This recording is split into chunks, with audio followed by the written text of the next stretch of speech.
Hey, what's going on, everybody? Gaming Diva is back with part 8 of my solo playthrough of Baldur's Gate 3. We're just gonna dive right back off into it while my son is quiet.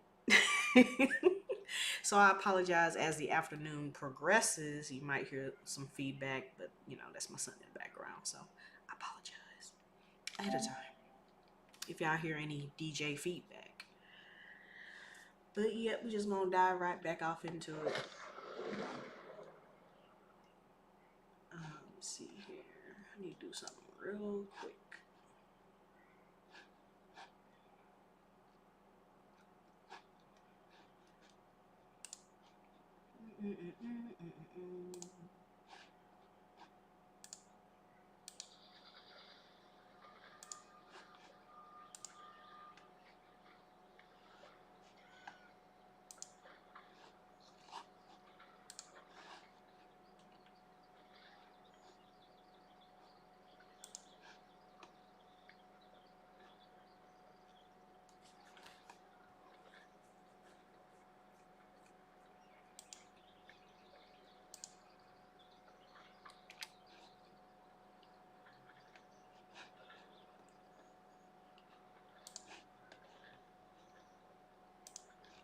All right.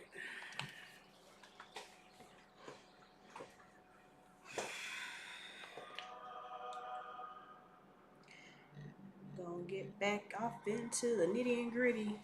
And then, like, in about 20 something minutes, we're gonna kind of take a break and we're gonna check out um this developer thing that's come out today, because season 2 of Diablo 4 will be out in a week and a half or 2 weeks. I think it's coming out October 18th or October 20th, something like that. So I think that's what this first part is going to be like, talking about season 2, talking about what to expect. But we'll see. The dog is at our camp, you guys. Oh my goodness.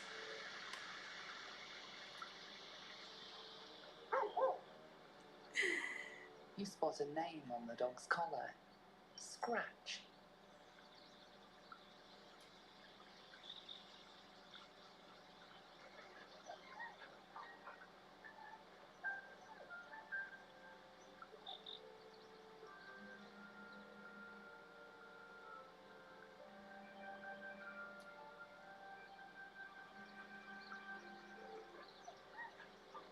He's a good boy. He's a good boy.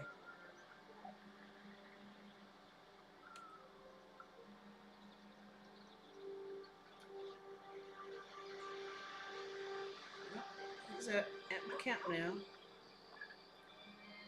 All right, let's see.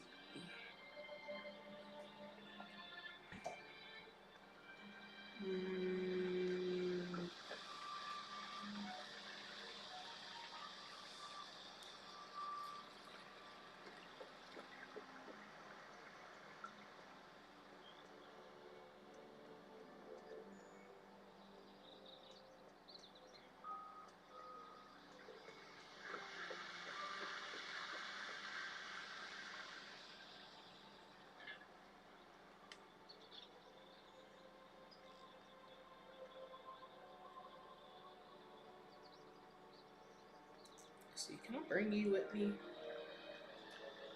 You wish to speak? With such stimulating company? Never better.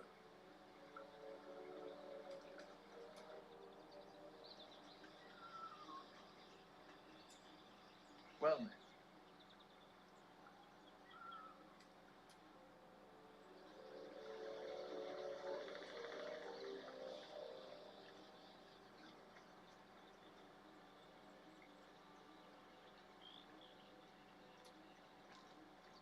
Alright, well, let's get up out of here.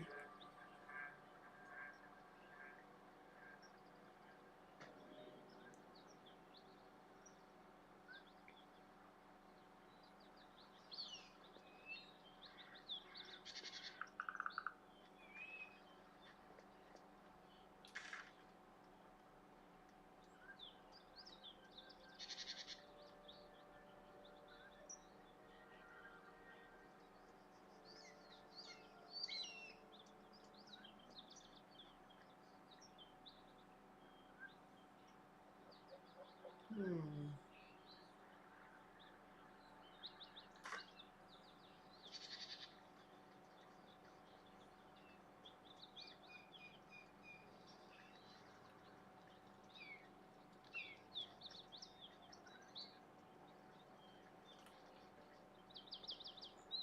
Dead hydrant. Not me stepping in fire.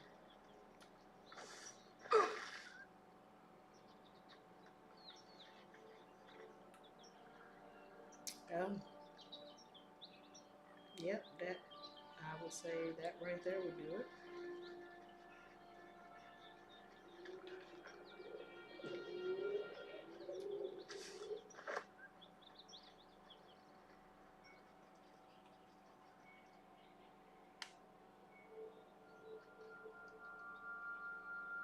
Hmm.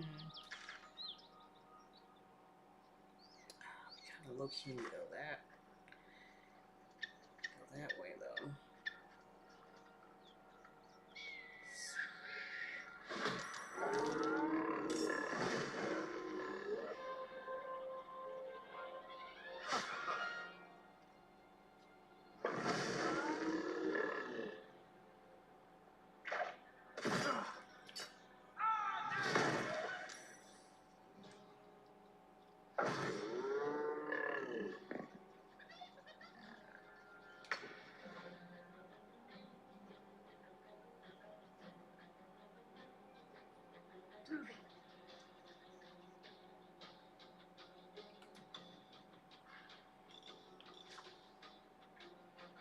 Bleed for me.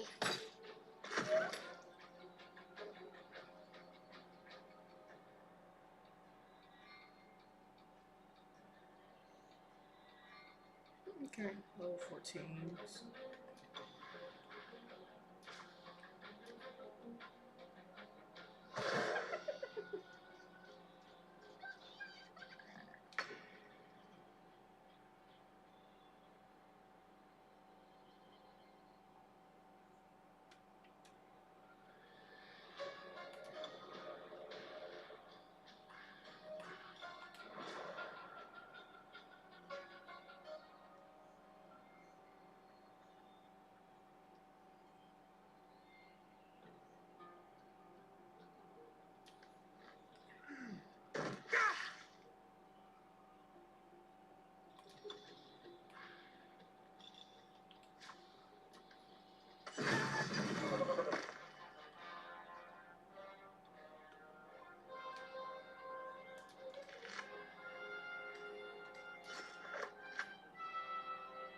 Victory awaits.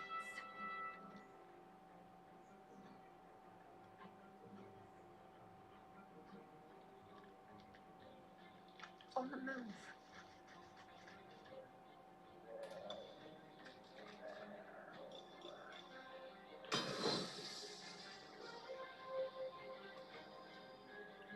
I'm not gonna be able to reach that.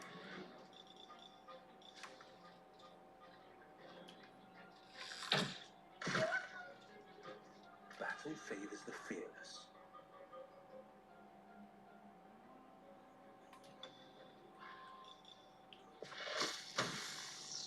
I've found my mark.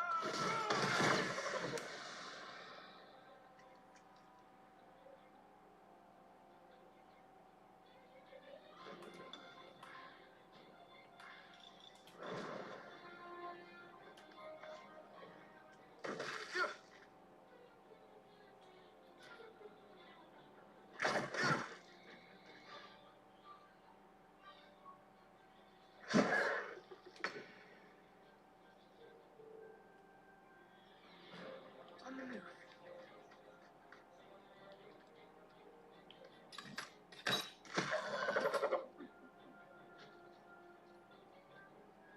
Time to push my luck again. One day I'll catch a break.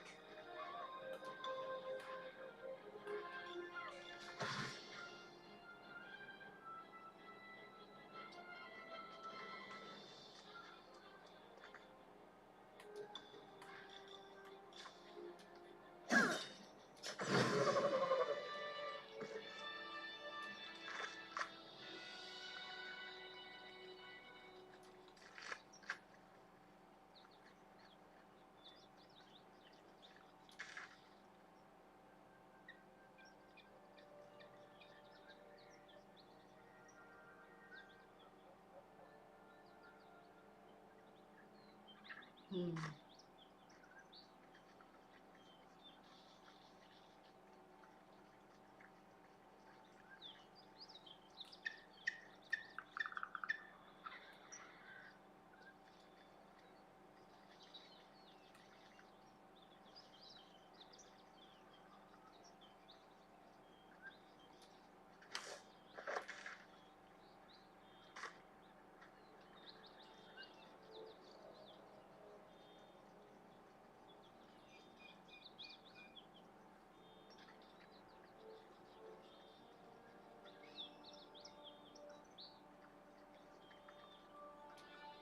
Welcome to Joaquin's Rest.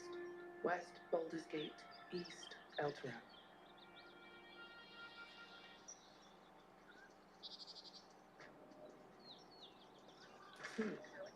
Something's burning.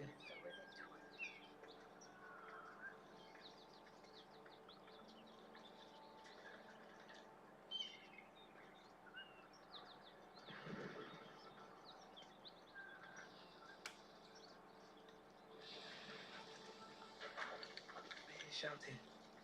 Someone needs help.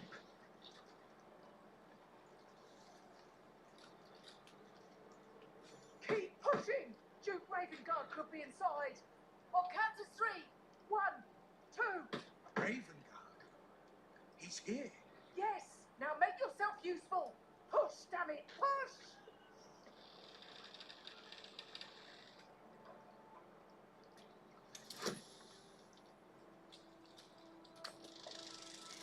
All right.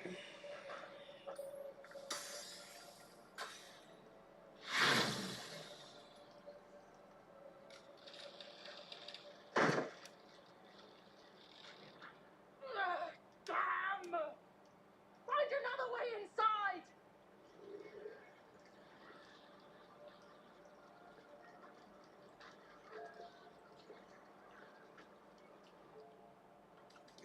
Let's reload this.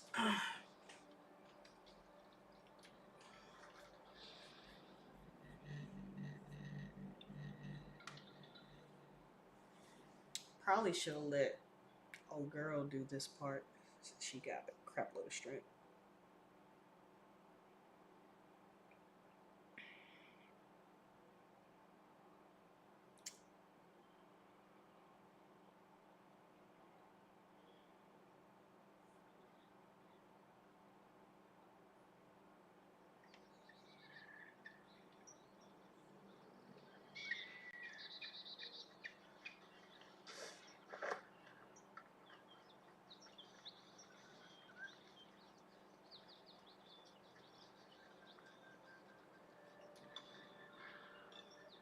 Don't want to draw any attention.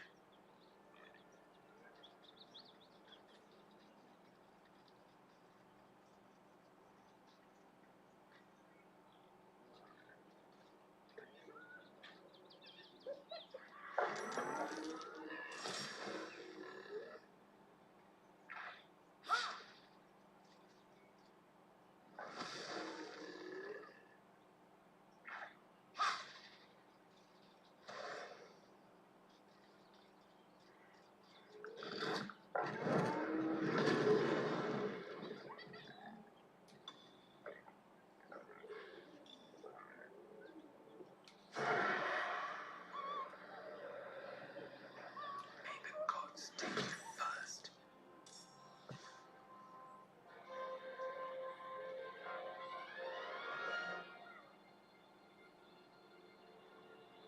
Um.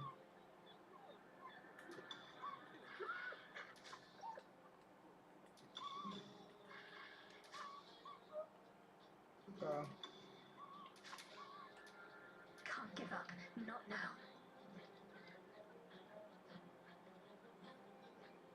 So numbed. The heck? I'm holding back.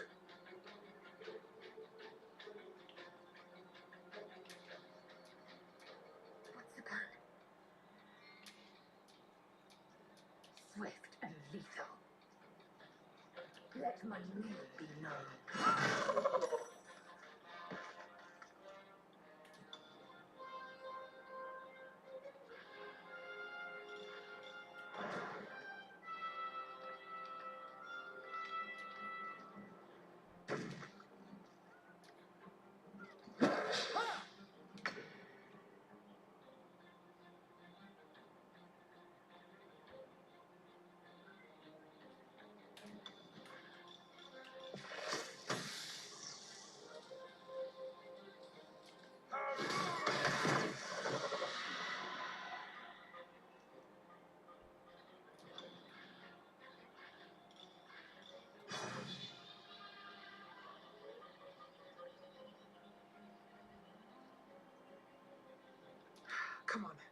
stay idle.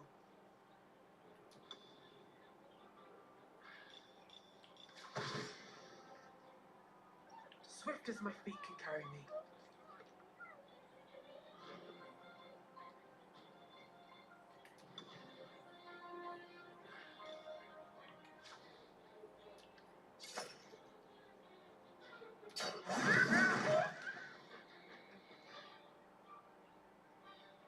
Need to stay focused.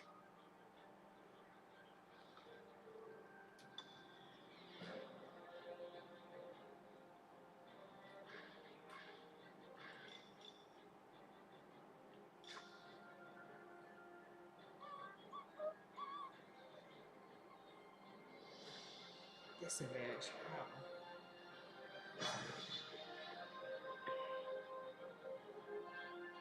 Onward.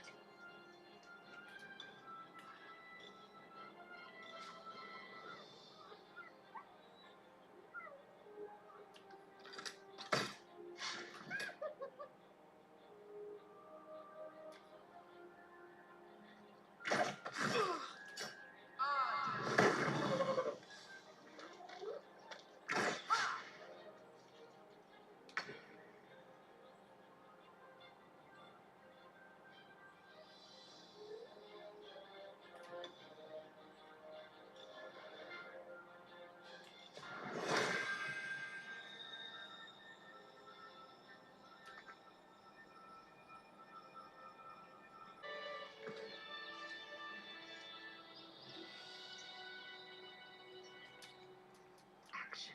Let's see, Lizelle. I think she has. Yeah, she got the strength, so it needs to be her. She needs to be the one to kick this thing down.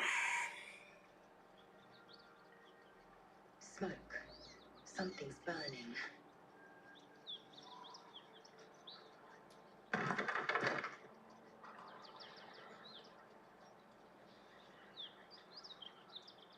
Great God, Helm. Allow us peace in this plane and beyond, in this plane and beyond. Teach us care. I hear shouting. Someone needs help.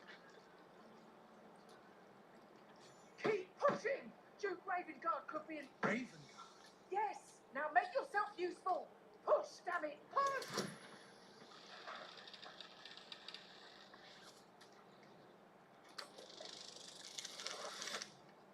Oh my goodness.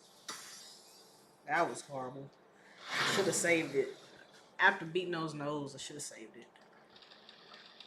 Damn! Find another way inside! Glad Duke Ravengard could be inside. Don't just stand there. Push!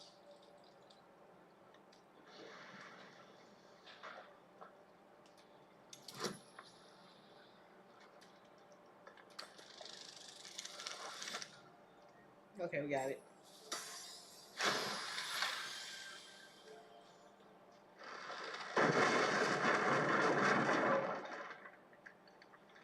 Inside! Hurry! We don't have much time.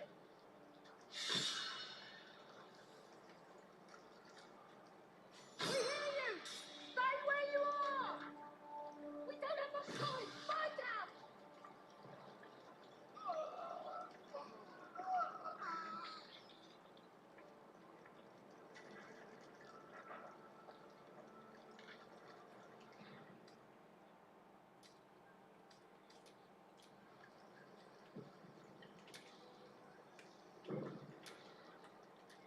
Is that blood? No, never mind.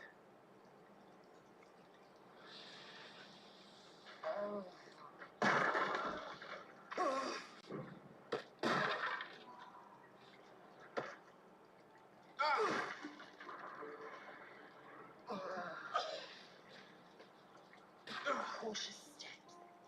Open that door and we go up in flames.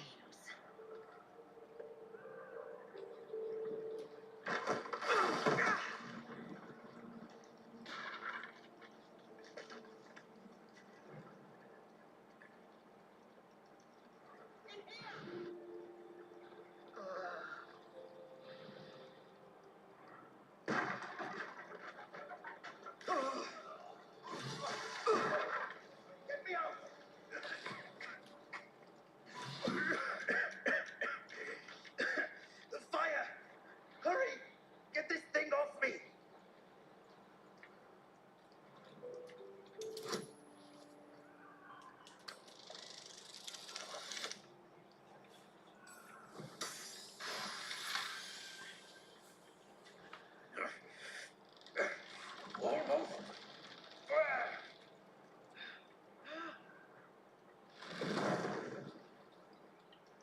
welcome, bro.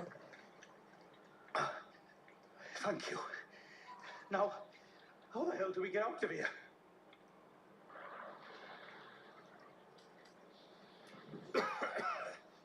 Right. I'll try to keep up.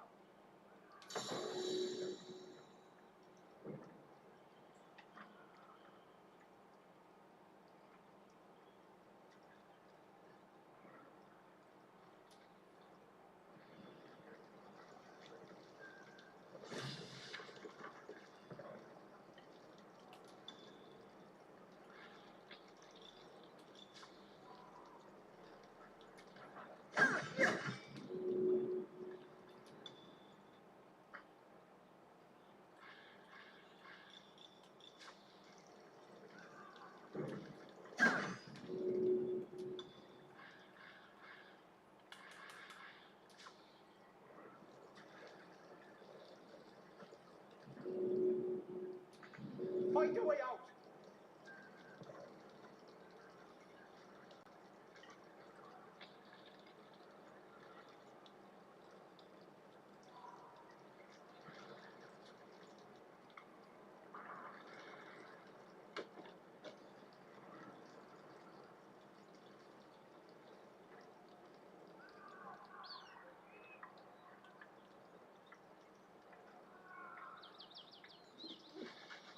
Let's get on with it.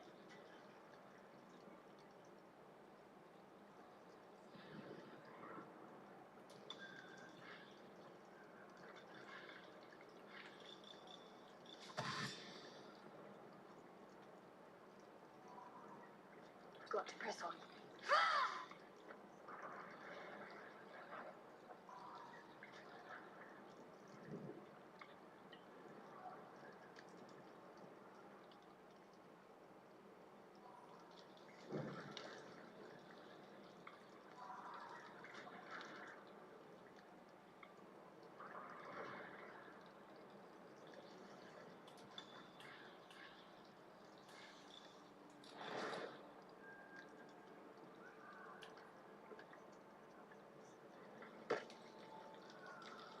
Enough waiting. I crave blood.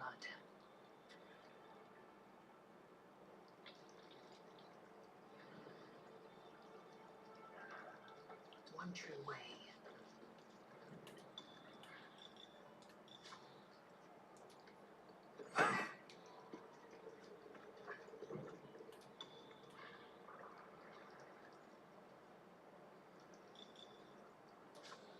Defender of the people.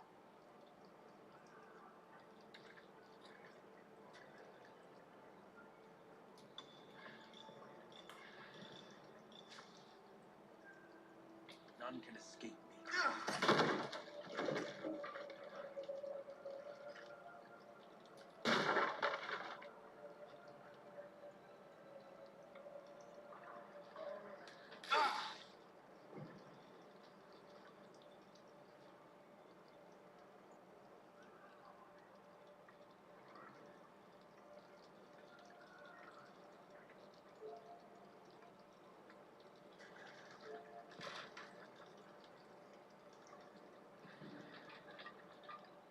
Shouldn't have wished to live in more interesting times.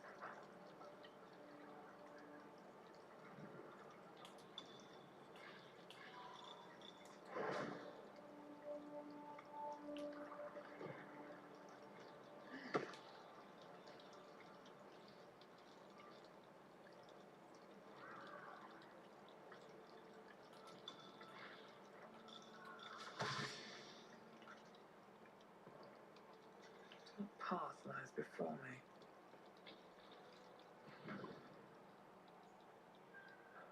There's no time to waste.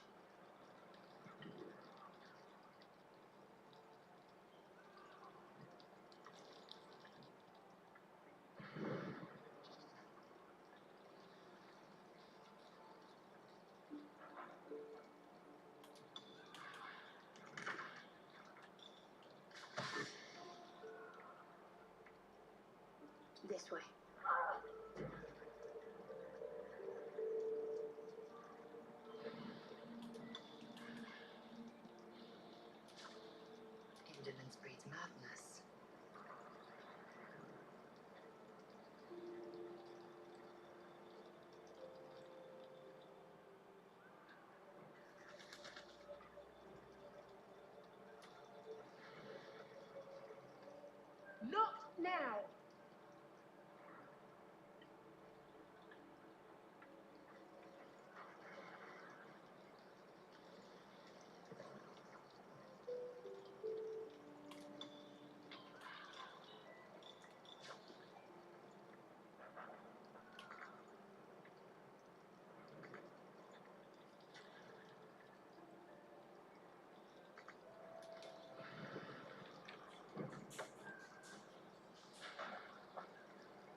I needed.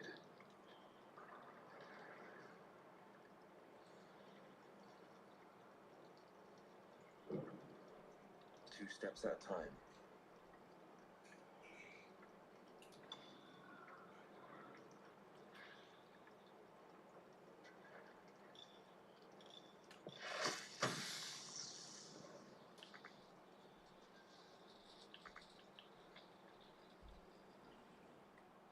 All's well that ends. Not as bad as it could have.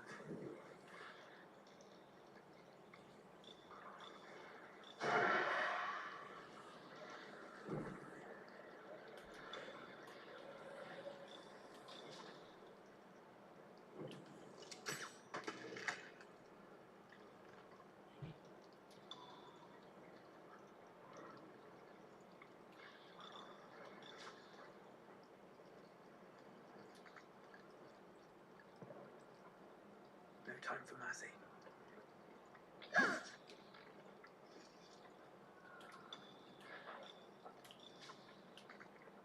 A long way to go still.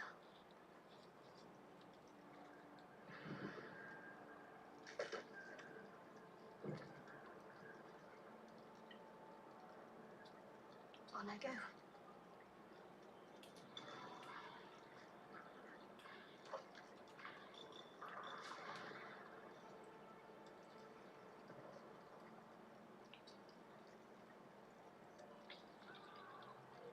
Like it will be done.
Sharp as ever.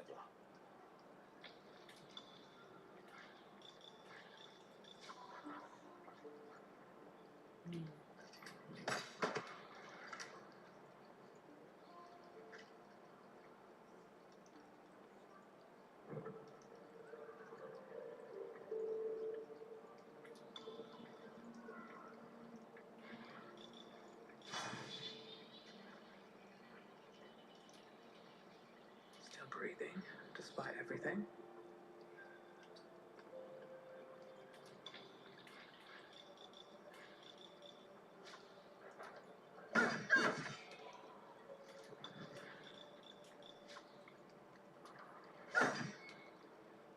My face protects me. Let's try this way.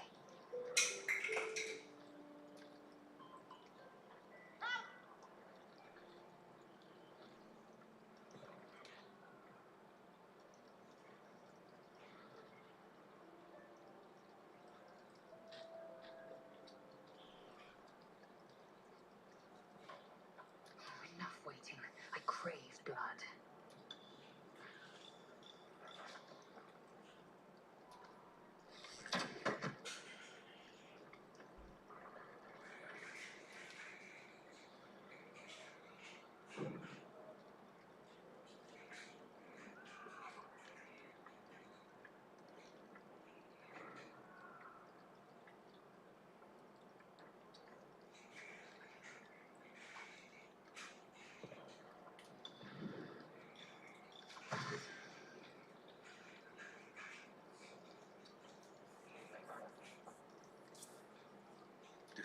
the people.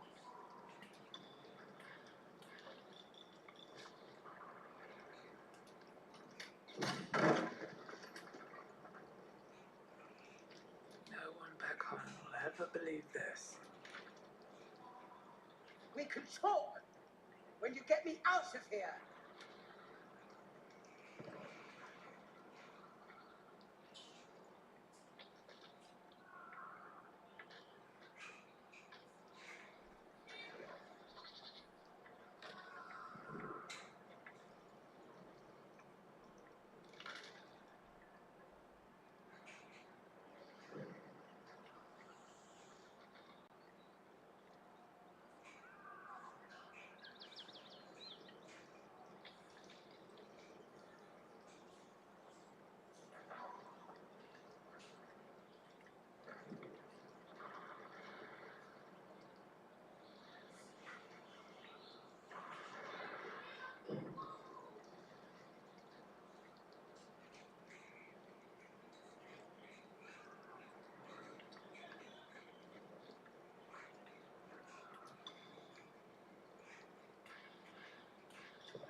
Come.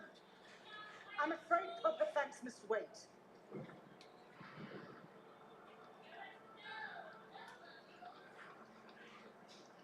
We can talk when you get me out of here.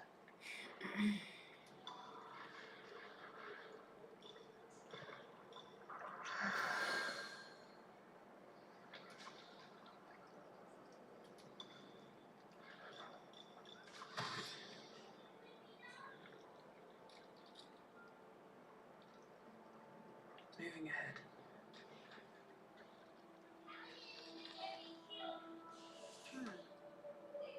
Here for battle.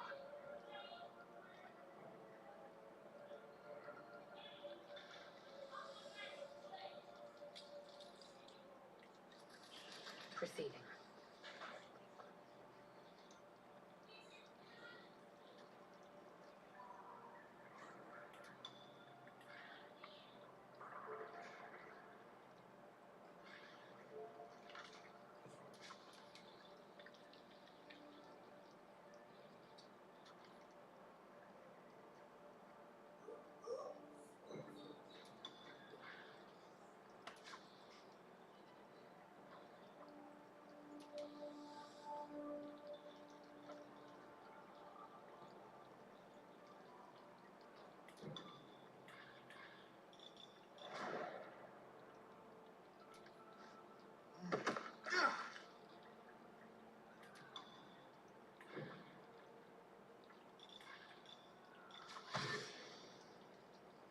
Two steps at a time.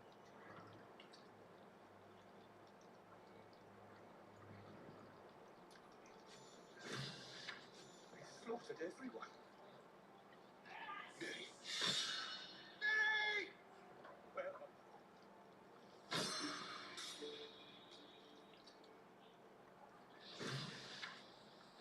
What to do?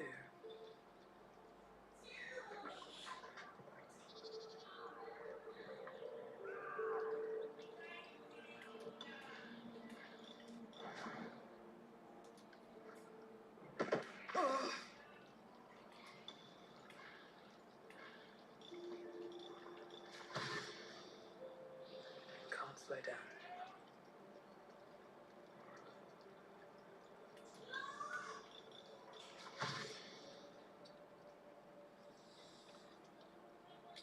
No time to dally. Action, not reaction.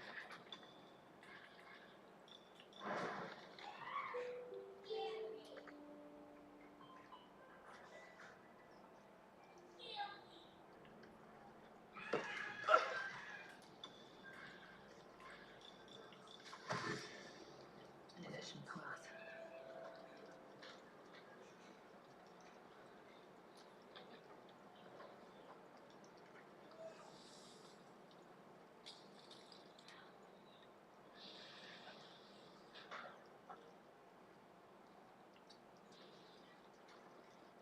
as ever. Let's move.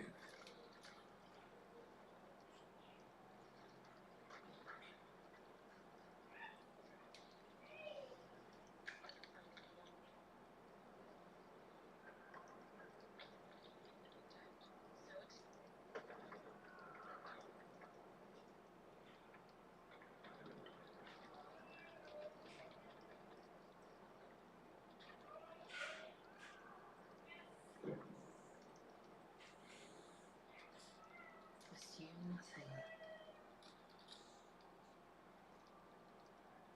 One true way. The pride of the gate. Heading out.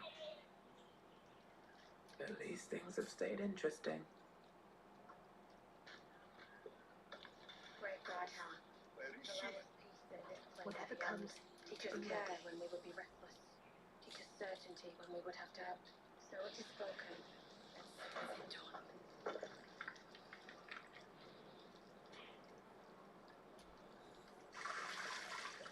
This is hopeless.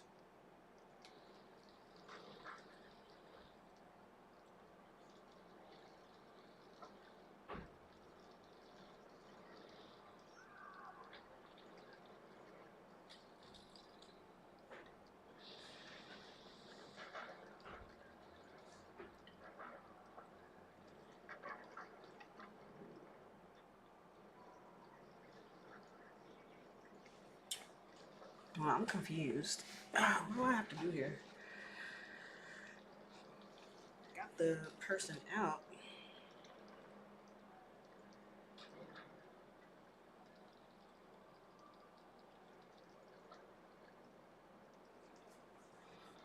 Or was I supposed to group?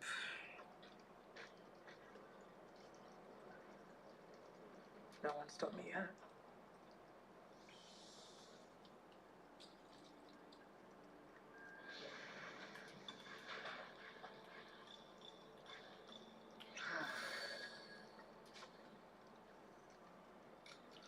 I don't even know. Hold on, let me go back upstairs. Is that what I was supposed to do? Up this shit? Oh, not now!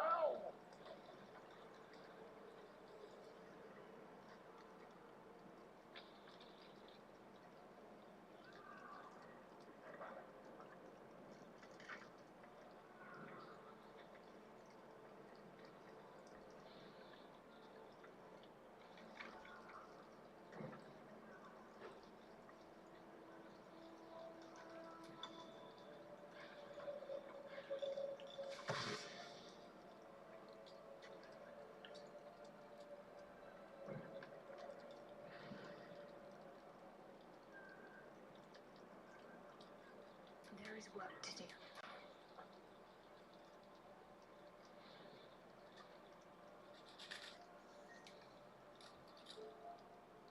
The pride of the gate.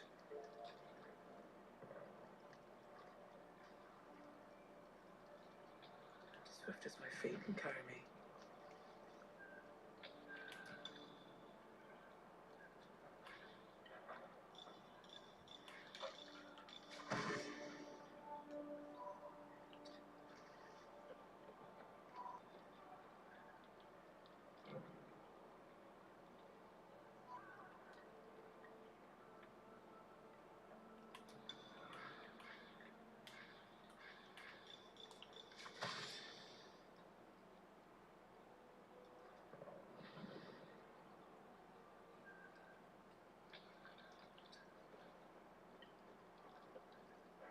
Wits and blades always sharp.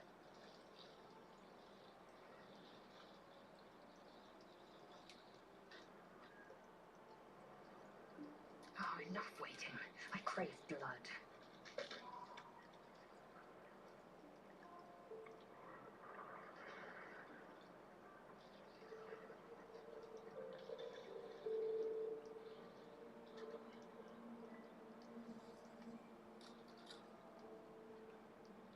Is she still up here? She better not be still up here.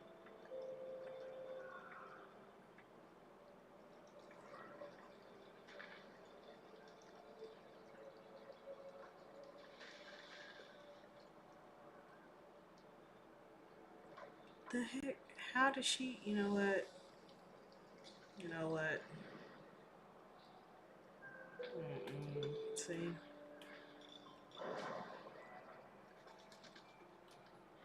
get up out of here. Because what y'all not about to do? Another step forward.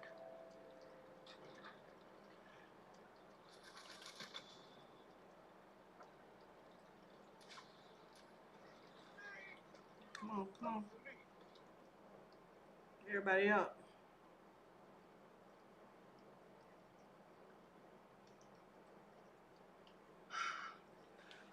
Fresh air. At last. Your boldness is a blessing. I'm in your debt. Counselor, are you all right? It takes more than their fire to break me, Eva. Now listen close, Fist. Duty calls. Drow have taken Grand Duke Alder Ravengard westward, if my eyes and ears can be believed. Gauntlet, report to the man and send for reinforcements. We must find the Duke. On your command, Counselor. The rest of you, count the dead. Take word of their sacrifice to this city. And you, I must ask again for your aid. Please, rescue Ravengard from his drow captors. The council will reward you for your effort. May I trust you'll see it through?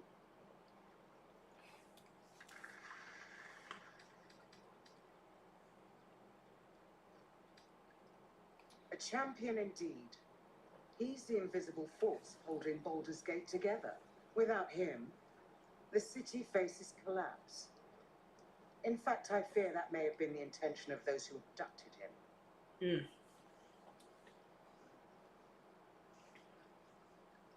By the time aid arrives, it might be too late. You've the heart of a dragon and the will of a hero. Tell me I can count on you.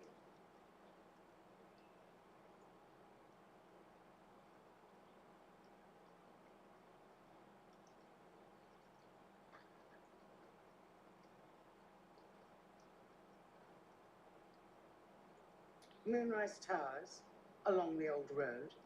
That place is cursed. Few could survive there, unless darker forces are at work. This was no random attack. The Grand Duke was their target.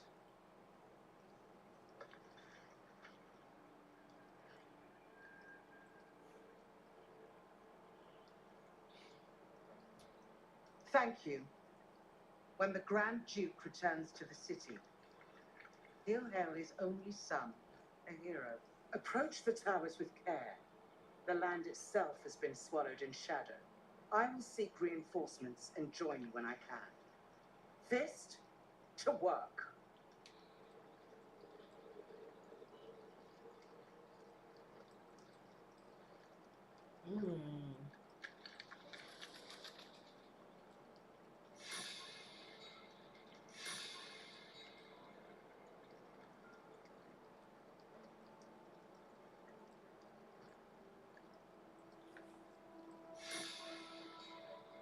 I honestly don't know who could use this.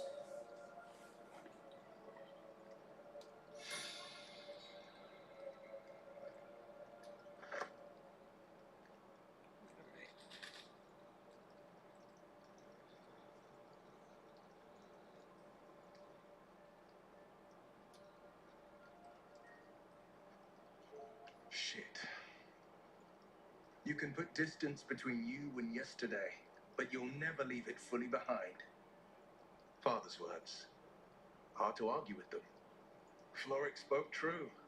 I'm a Grand Duke's son. Not just any Grand Duke. The most influential in the city, if my memory serves me right. And for once, I think it does.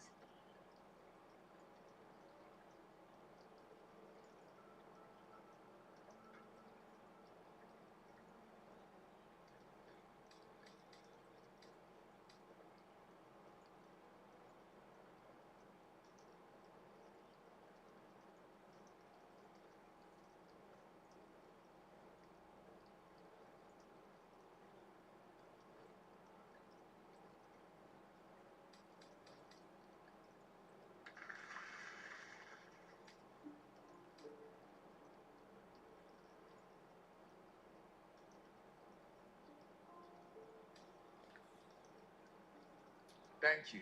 That means a lot. But I wonder, what makes a Duke of Baldur's Gate so interesting to the Drow? Even the houses of Men's Oberanzen would have little use for my father. No, this is no Drow plot. These absolute nutters, these true souls are behind his abduction. His absence alone will sow chaos in the city.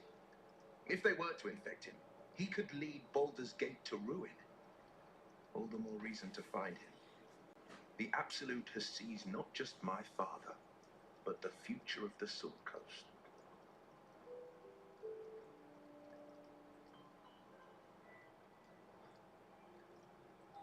I know, and you're right. Well, My story is one of two men. The Blade of Frontiers, a man hunting the fiends who prey on the weak and claw at the coast. And Will Ravengard, a memory of a memory, a man who belongs to the past. I wanted you to know the Blade, not the shadow he left behind. I'm all for it. Not so enchanting as you'd think. The Portiers, the Caldwells, they were the blue bloods hosting the fancy balls and drinking from gold goblets. Father's the son of a blacksmith, born with barely a coin in the coffers. He made a name for himself among the Flaming Fist, brave as Baldur, stubborn as a deep Rothay, daring, outspoken, but hardly posh. I spent more time dueling with father than I did rubbing elbows with lords. Not to say I didn't develop a taste for good wine and the talent for courtly dance.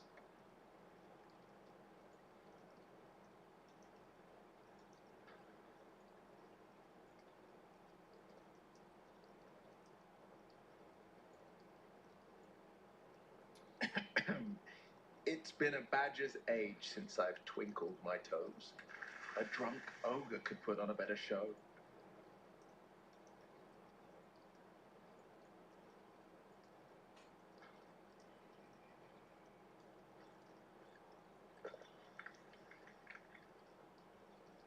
Tempting. Give it some time. Develop a bond and maybe I'll show you a move or two.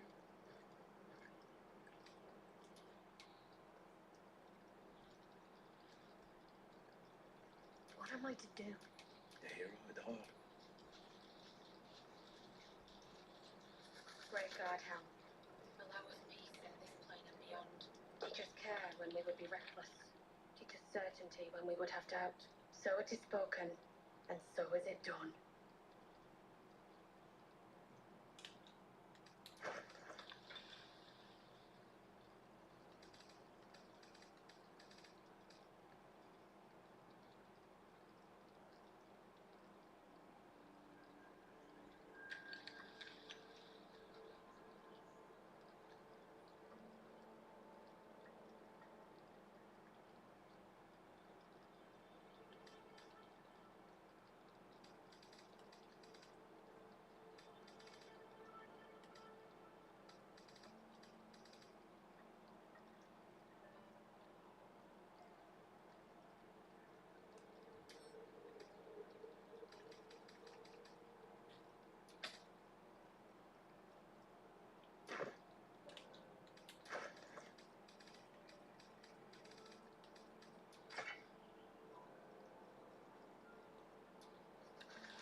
well.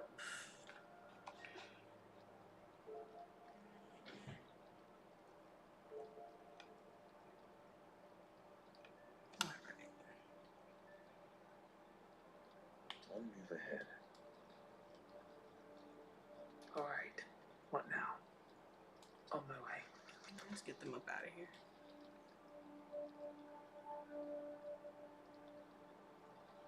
can't afford to stay idle. I'll go this way. Ignorance breeds madness. Without delay.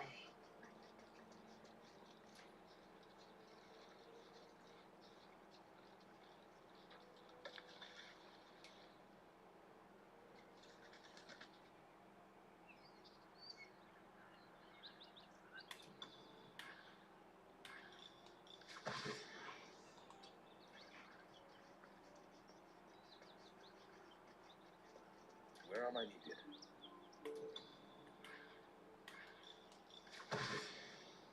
Somewhere onward.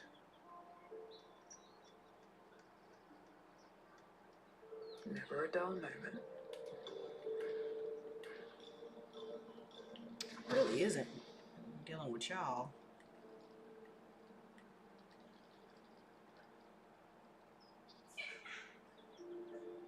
Moving in.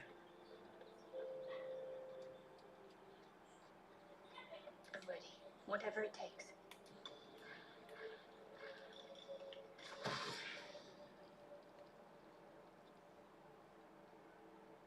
Got to keep moving.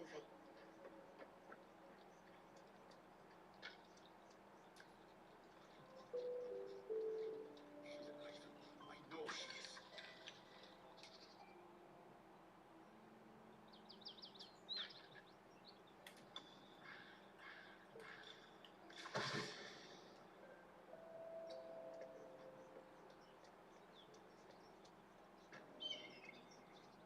Eager for battle. Proceeding.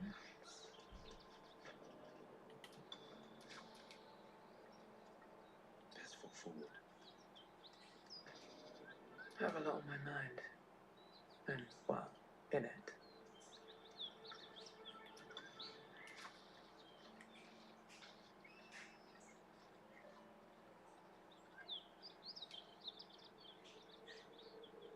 One day I'll catch a break.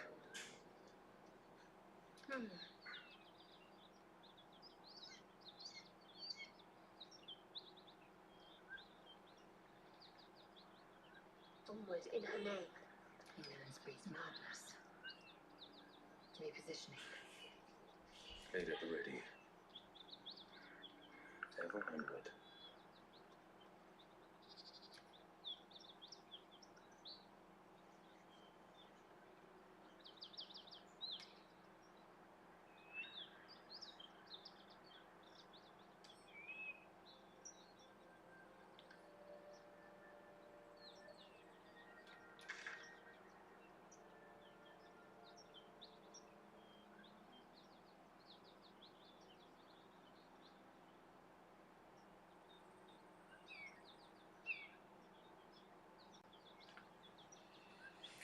Bro, that's somebody else trapped. I'm gonna have to do that later.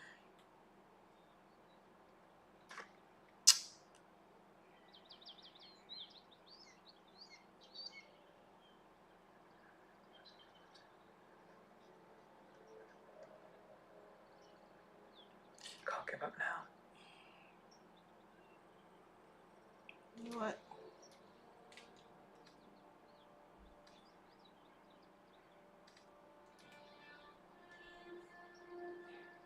Why? I'm ready.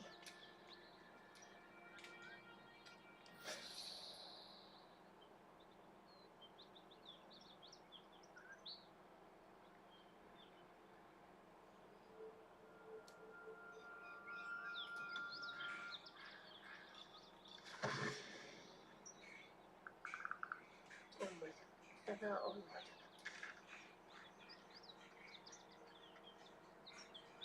I'm gonna go down this way and go around some hill. Assume nothing.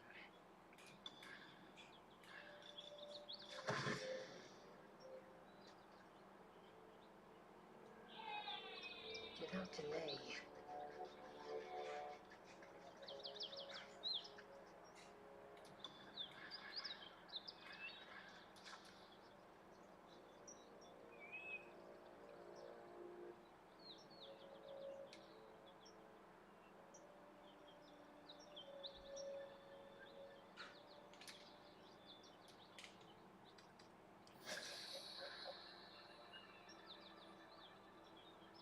Wait, why am I in turn-based mode?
Hopefully that fixed it. I'm not sure.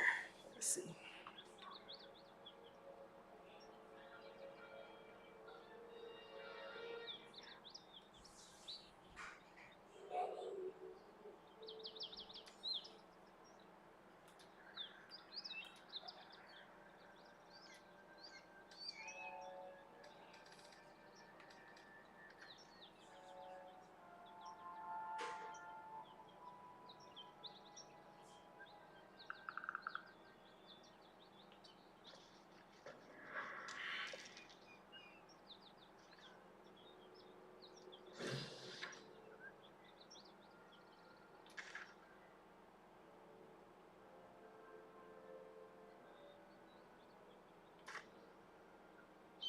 Defender of the people.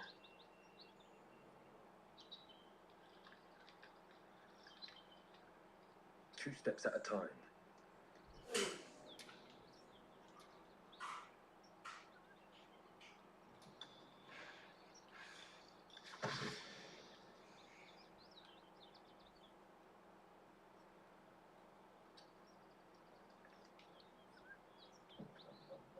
I've got a long road ahead.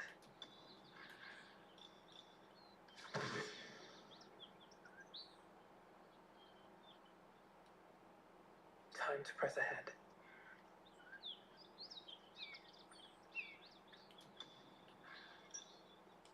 I'll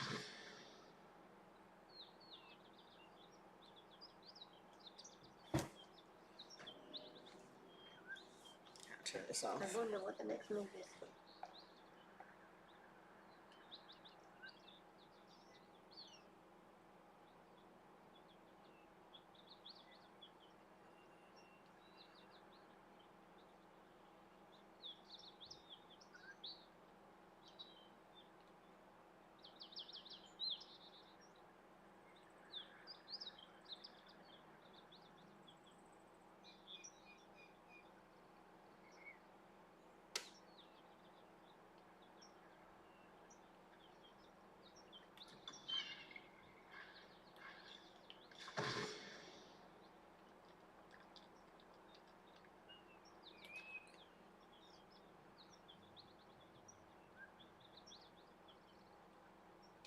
A dragon rider.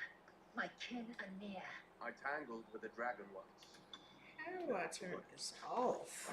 Oh, hopefully it comes no closer. The size of that thing. Looks so much bigger when it's flying above you.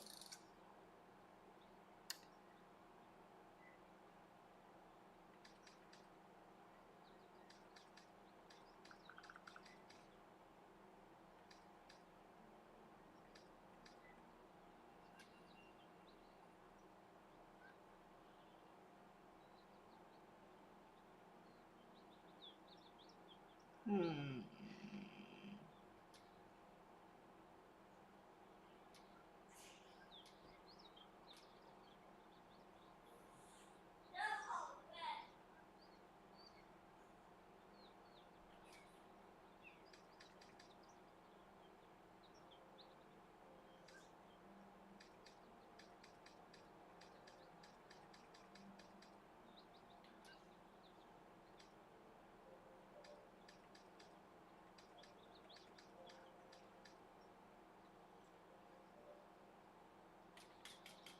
This is weird.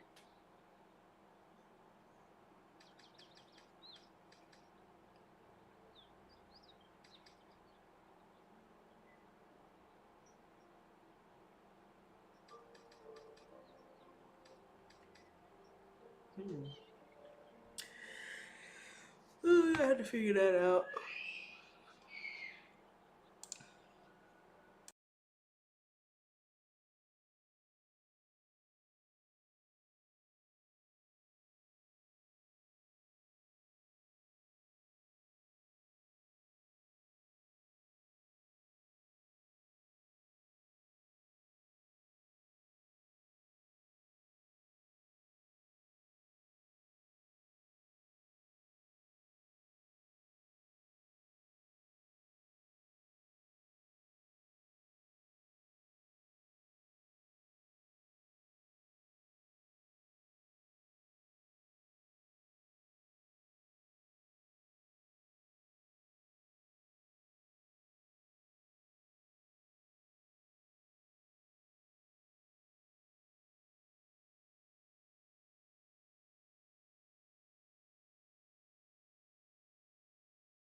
All right. Hmm.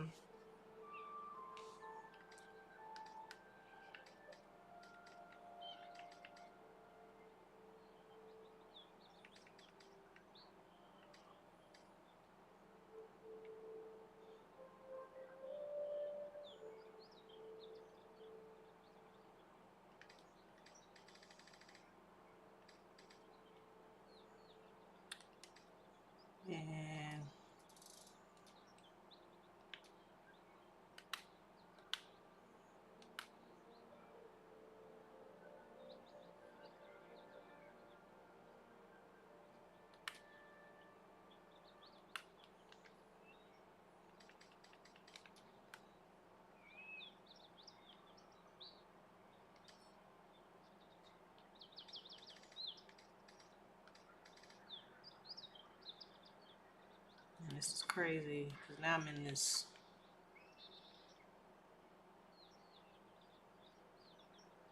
turn-based part that I don't want to be in.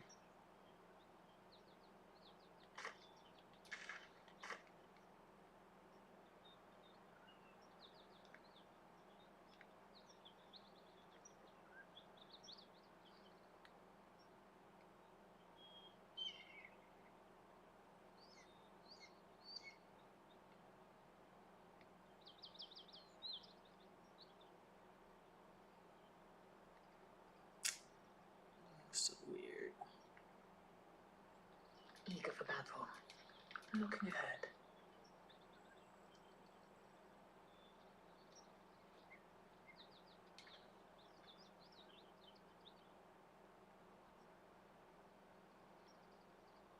You done being scared?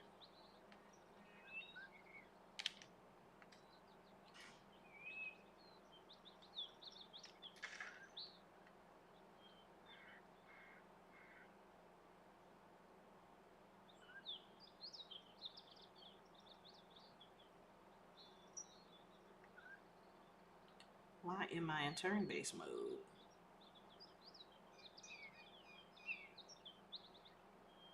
I'm gonna have to figure out how to turn this off, because I don't like that.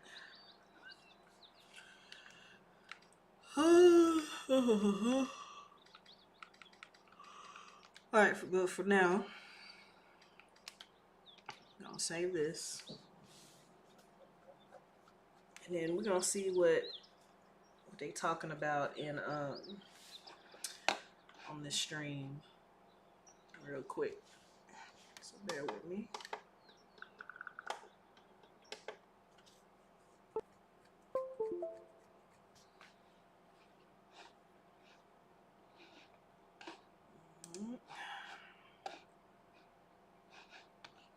Let's see.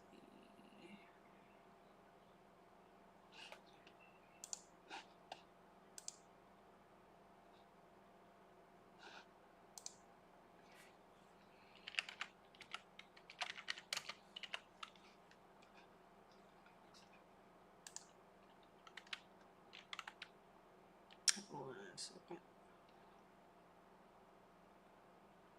Alright, developer update. That's what I wanted.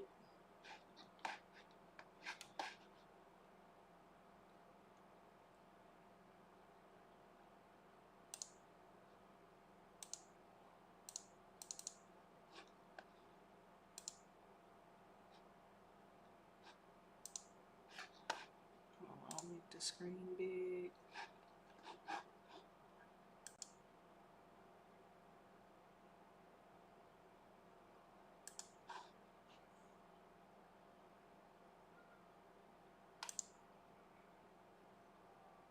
There we go.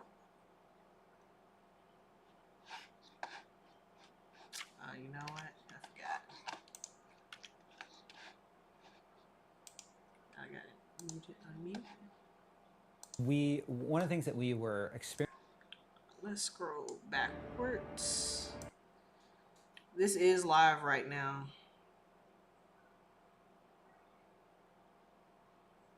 Adding 5 Bloodseekers and minions of Lord.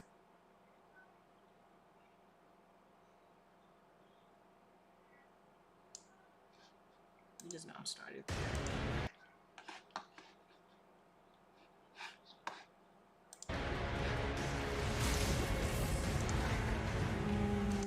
Season 2 will be our biggest update to Diablo 4 since launch. With a new quest line, events to play as you drive back the vampiric horde, unholy vampiric powers to wield, and new endgame encounters to test your skill. And players will need to harness the enemy's own blood magic against them to end this new evil before it's too late. In Diablo 4, the Season of Blood. In Season 2, the people of Sanctuary have a new danger to face: invasion by an army of vampires. This shadowy vampire cult has laid claim to large areas of the world and have begun abducting innocent citizens to use in their dark rituals. Everyone's lives are at risk, including your own. In Season 2, players are going to uncover a plot led by a new ancient vampire named Lord Zir, who's awoken recently. Lord Zir is a remnant of a lost age.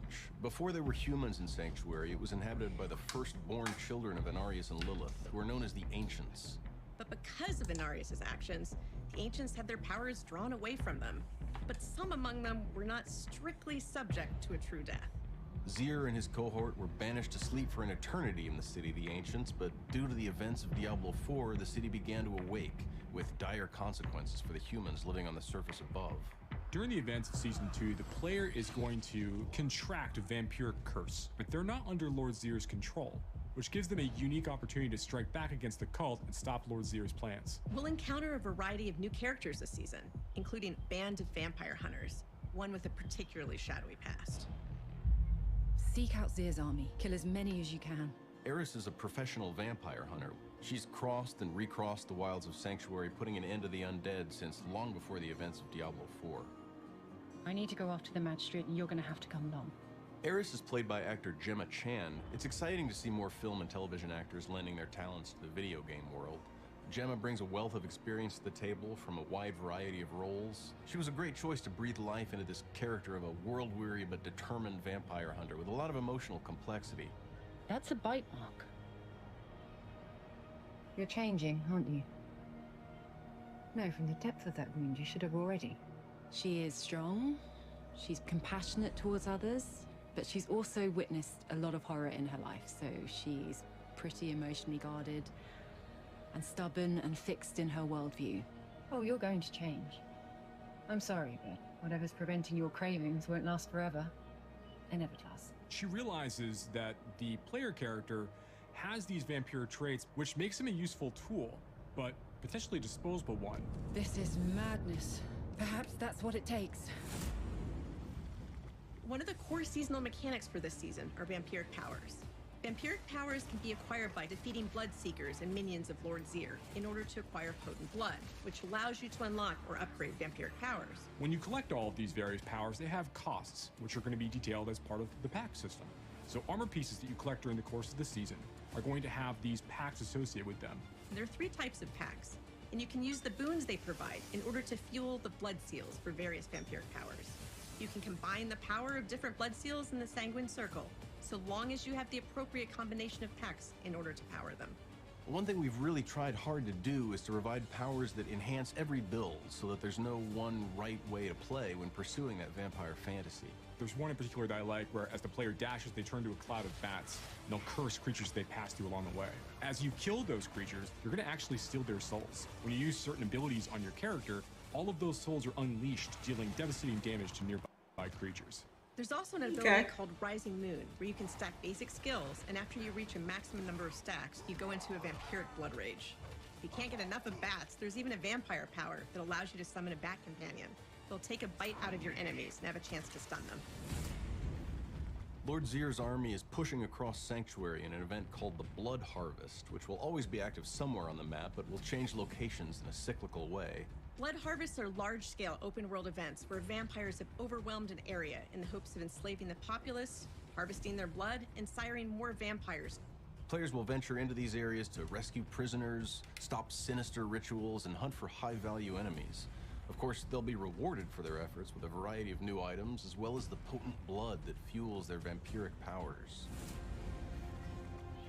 In Season 2, the Season of Blood, we're going to be adding 5 new returning endgame bosses for players to engage with once they get into World Tiers 3 and 4. Players will be able to earn the materials to summon these bosses by completing Whispers and by completing Helltide events. We have some new enemies with powerful elemental attacks, giving players more reason to seek out and equip gear that enhances their resistances. What sets these new endgame bosses apart is that they offer a new way to farm uniques. So if there's a build-defining unique you're after, you'll be able to target farm specific bosses.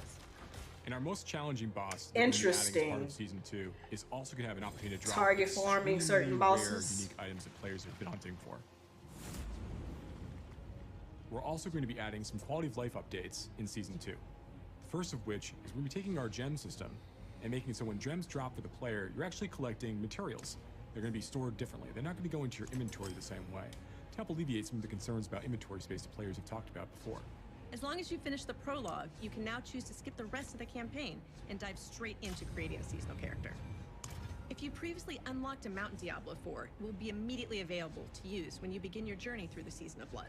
And we've made it so that Renown rewards persist through seasons, so that the reward is now account bound. As we do with every new season, we'll be adding a new season journey and a new battle pass filled with new, vampiric themed cosmetics for them to collect. And we'll also be adding some new town portal cosmetics, both in the free and paid versions of our battle pass in Season 2. We'll also be making a number of other changes to the game, updating unique powers and items, reviewing legendary aspects for different classes. We're going to be updating stats like our resistance values across the game, and a number of other balance tweaks to make sure that the game is as fun as possible for players. One of the most exciting things for me about working on Seasons is that Sanctuary is a big place and there's a lot going on. The primevals and the angelic forces are still very much in play, but I think players are going to enjoy seeing some more human-scale dramas play out. Diablo 4's second season will be our largest content update yet, but we're only getting started. Along with providing new quest lines, powers, and events each season, we'll continue to improve upon established systems by listening to player feedback to make your adventure in Sanctuary the best it can be. We're incredibly excited for you to explore more corners of Sanctuary, so come join us in the hunt. Hey guys, how's it going? Long time no see. Welcome to another developer update live stream for Diablo 4. My name is Adam Fletcher. I'm the community director here for Diablo. I'm joined by our wonderful panel here. Some familiar faces, one new face. Feel free to introduce yourselves, you guys. Thanks. I'm Joe Shelley, game director for Diablo 4. I'm Antonio Watson, associate dungeon designer for Diablo 4. And I'm Joe Pipora. I'm the associate game director for Diablo 4's live service. And I know you guys actually just saw an early look at Season 2, Season of Blood, with that video before the actual live stream kicked off. I do want to start off, before we kick off into this conversation, there is going to be an emergency alert if you live in the US at 11:20 on every single mobile device. So you may actually see us look at our phones or our watches, or you might hear it at home if you live in the US. So if you do hear a weird noise or something, we've tried throwing everyone's phones out the room, but it still might happen. So it's a good time check, though, which it lets me know that it's 11:20, which is really funny. But we do have a lot to... 11:20 Pacific time. Yes, Pacific time, 11:20 Pacific. Sorry, we live in California, and so that is the time that we kind of base it. So based off your time zone, that is in 17 minutes, everyone. But I did want to give that heads up to everyone that if you hear a weird noise, or if you hear a weird noise at home, that's what it is. It's a test. If you live in the US. If you live in the US, that is. But we do have a lot to talk about here. We do want to talk about Season 2, of course, with Season of Blood. And go through all the gameplay mechanics, a little bit about the story, some of the new elements that are coming within this season, since we're now coming really close to Season of Blood, which is coming out on October 17th. And of course, Season of the Malignant will also be ending on October 17th, so it'll be a season transition for players between both seasons. And then we have a bunch of gameplay updates and quality of life updates to actually go through a ton. Like this, we expect this actual developer update live stream to go for about 2 hours, because we do need to go through a ton of items with everyone.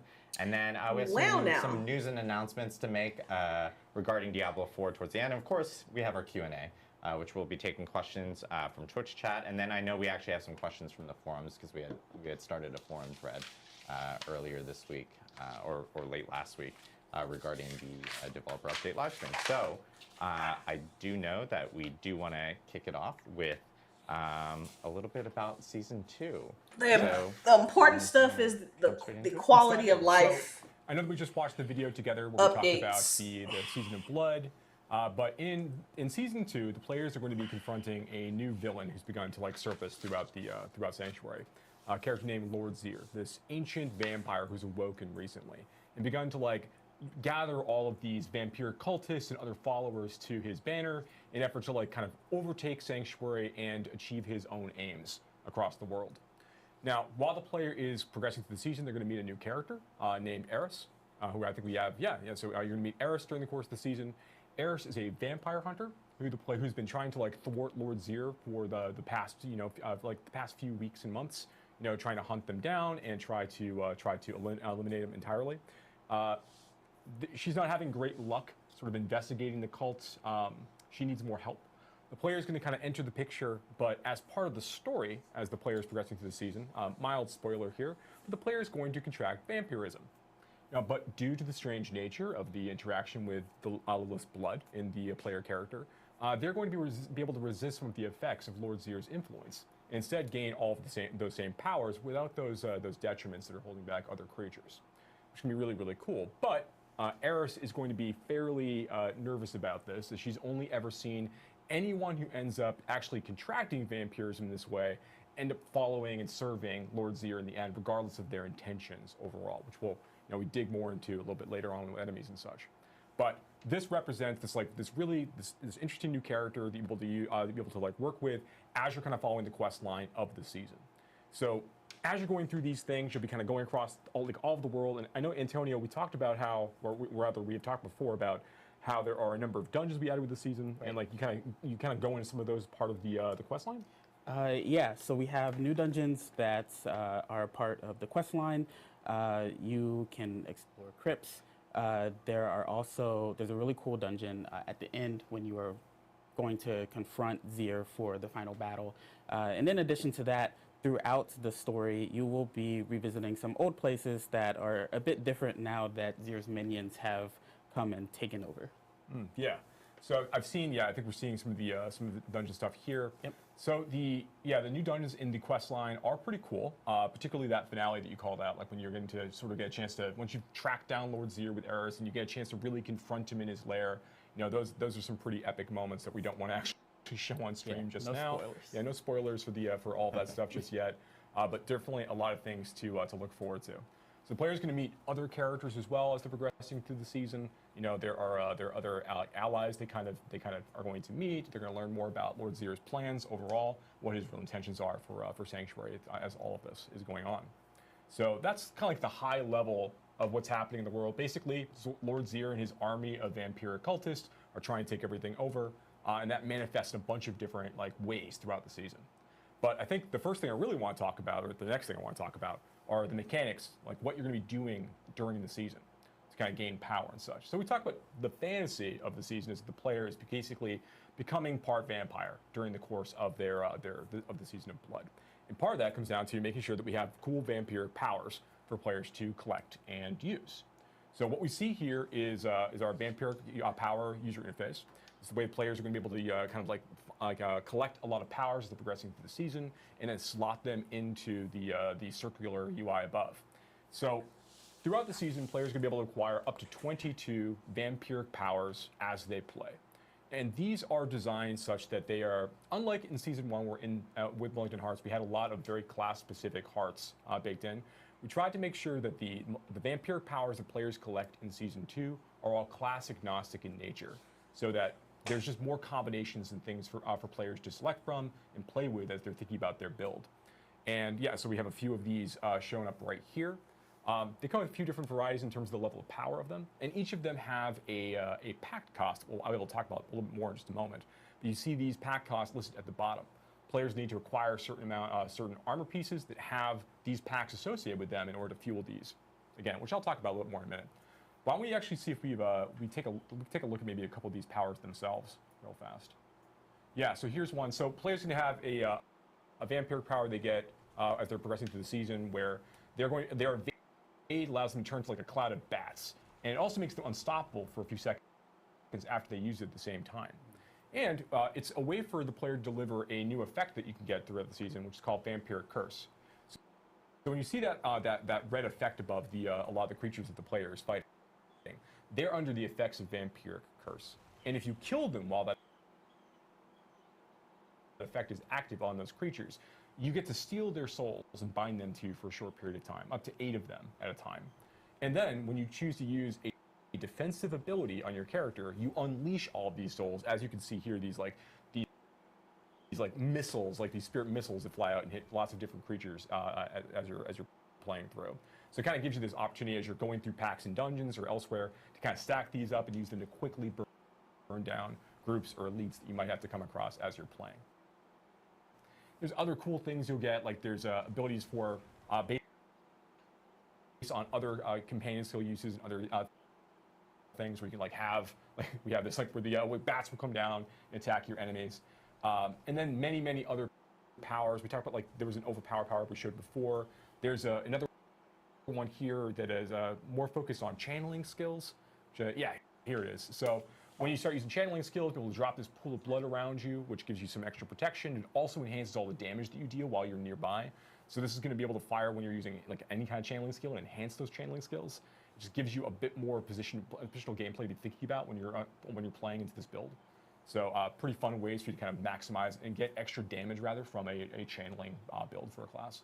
Yeah, I think one of the things that's cool about the vampiric that I like about the Vampiric Curse is that there are a few different ways, a few different things that can trigger it, and a few different ways to key off it. And so a lot of these vampiric powers have interactions with that curse. It kind of forms a unifying thread in some ways. Yeah, absolutely. We think it's a really cool extra ability for players to play with, and being able to trigger it in different ways is very fun, we think. So the next thing I want to talk about was actually how you're able to fuel your vampiric powers, those packs I talked about before. So if you look here in the inventory screen, you'll see that that all of the armor pieces that players are collecting are going to have a set number of packs associated with them. So you see here on the items themselves, like they all have these small symbols off on the left-hand side. Yeah, or underneath them, or rather. And these represent the various packs the players can collect of the 3 different types to fuel all the vampiric powers they can collect. Because ultimately, you want to gather all your vampiric powers, you want to level them all up to level 3 to make them as strong as you can get them, and then you want to make sure that you can fuel all of those vampiric powers so you can have all 5 slotted that you really care about. And to do that, you need to make sure that you've got the right kinds of armor pieces available. You know, the packs are only going to appear in armor, they don't appear on jewelry or on weapons, just on armor pieces. But, and I should say, every armor piece that drops during the course of the Season of Blood will always have packs associated with them as well. So you're not looking for items that are going to have, it's not rare in that way. And as the player progresses through the season, they're going to also gain these new items they're able to collect from completing various content types. We'll talk a little bit more about in a minute. But these allow players to basically like remove packs from items. They allow them to eject new packs into items up to the pack limit, which is based upon the tier of content the player is playing in. So normal items have 3, and then sacred have 4, and then on to 5 as you go into ancestral. So as you're progressing through, you can get more of these packs, and you have a lot more control over your ultimate pack loadout on your items as you collect more and more of these consumables that you can use to kind of modify and update your items. So we're really excited about this. Great ways to get these are going and completing other, like I mentioned, Blood Harvest in the video. We'll talk a little bit more about in a minute. But killing Blood Seekers is a way to get these in a really good way. So there's lots of ways to kind of grab these. So that is that's kind of like the very high level. We'll talk more about the about like other things you'll be doing to gain those vampire powers. We get to some of the other sections of when we're talking about Season 2. But there's also a lot of new enemies and things we're adding as part of Season 2 as well.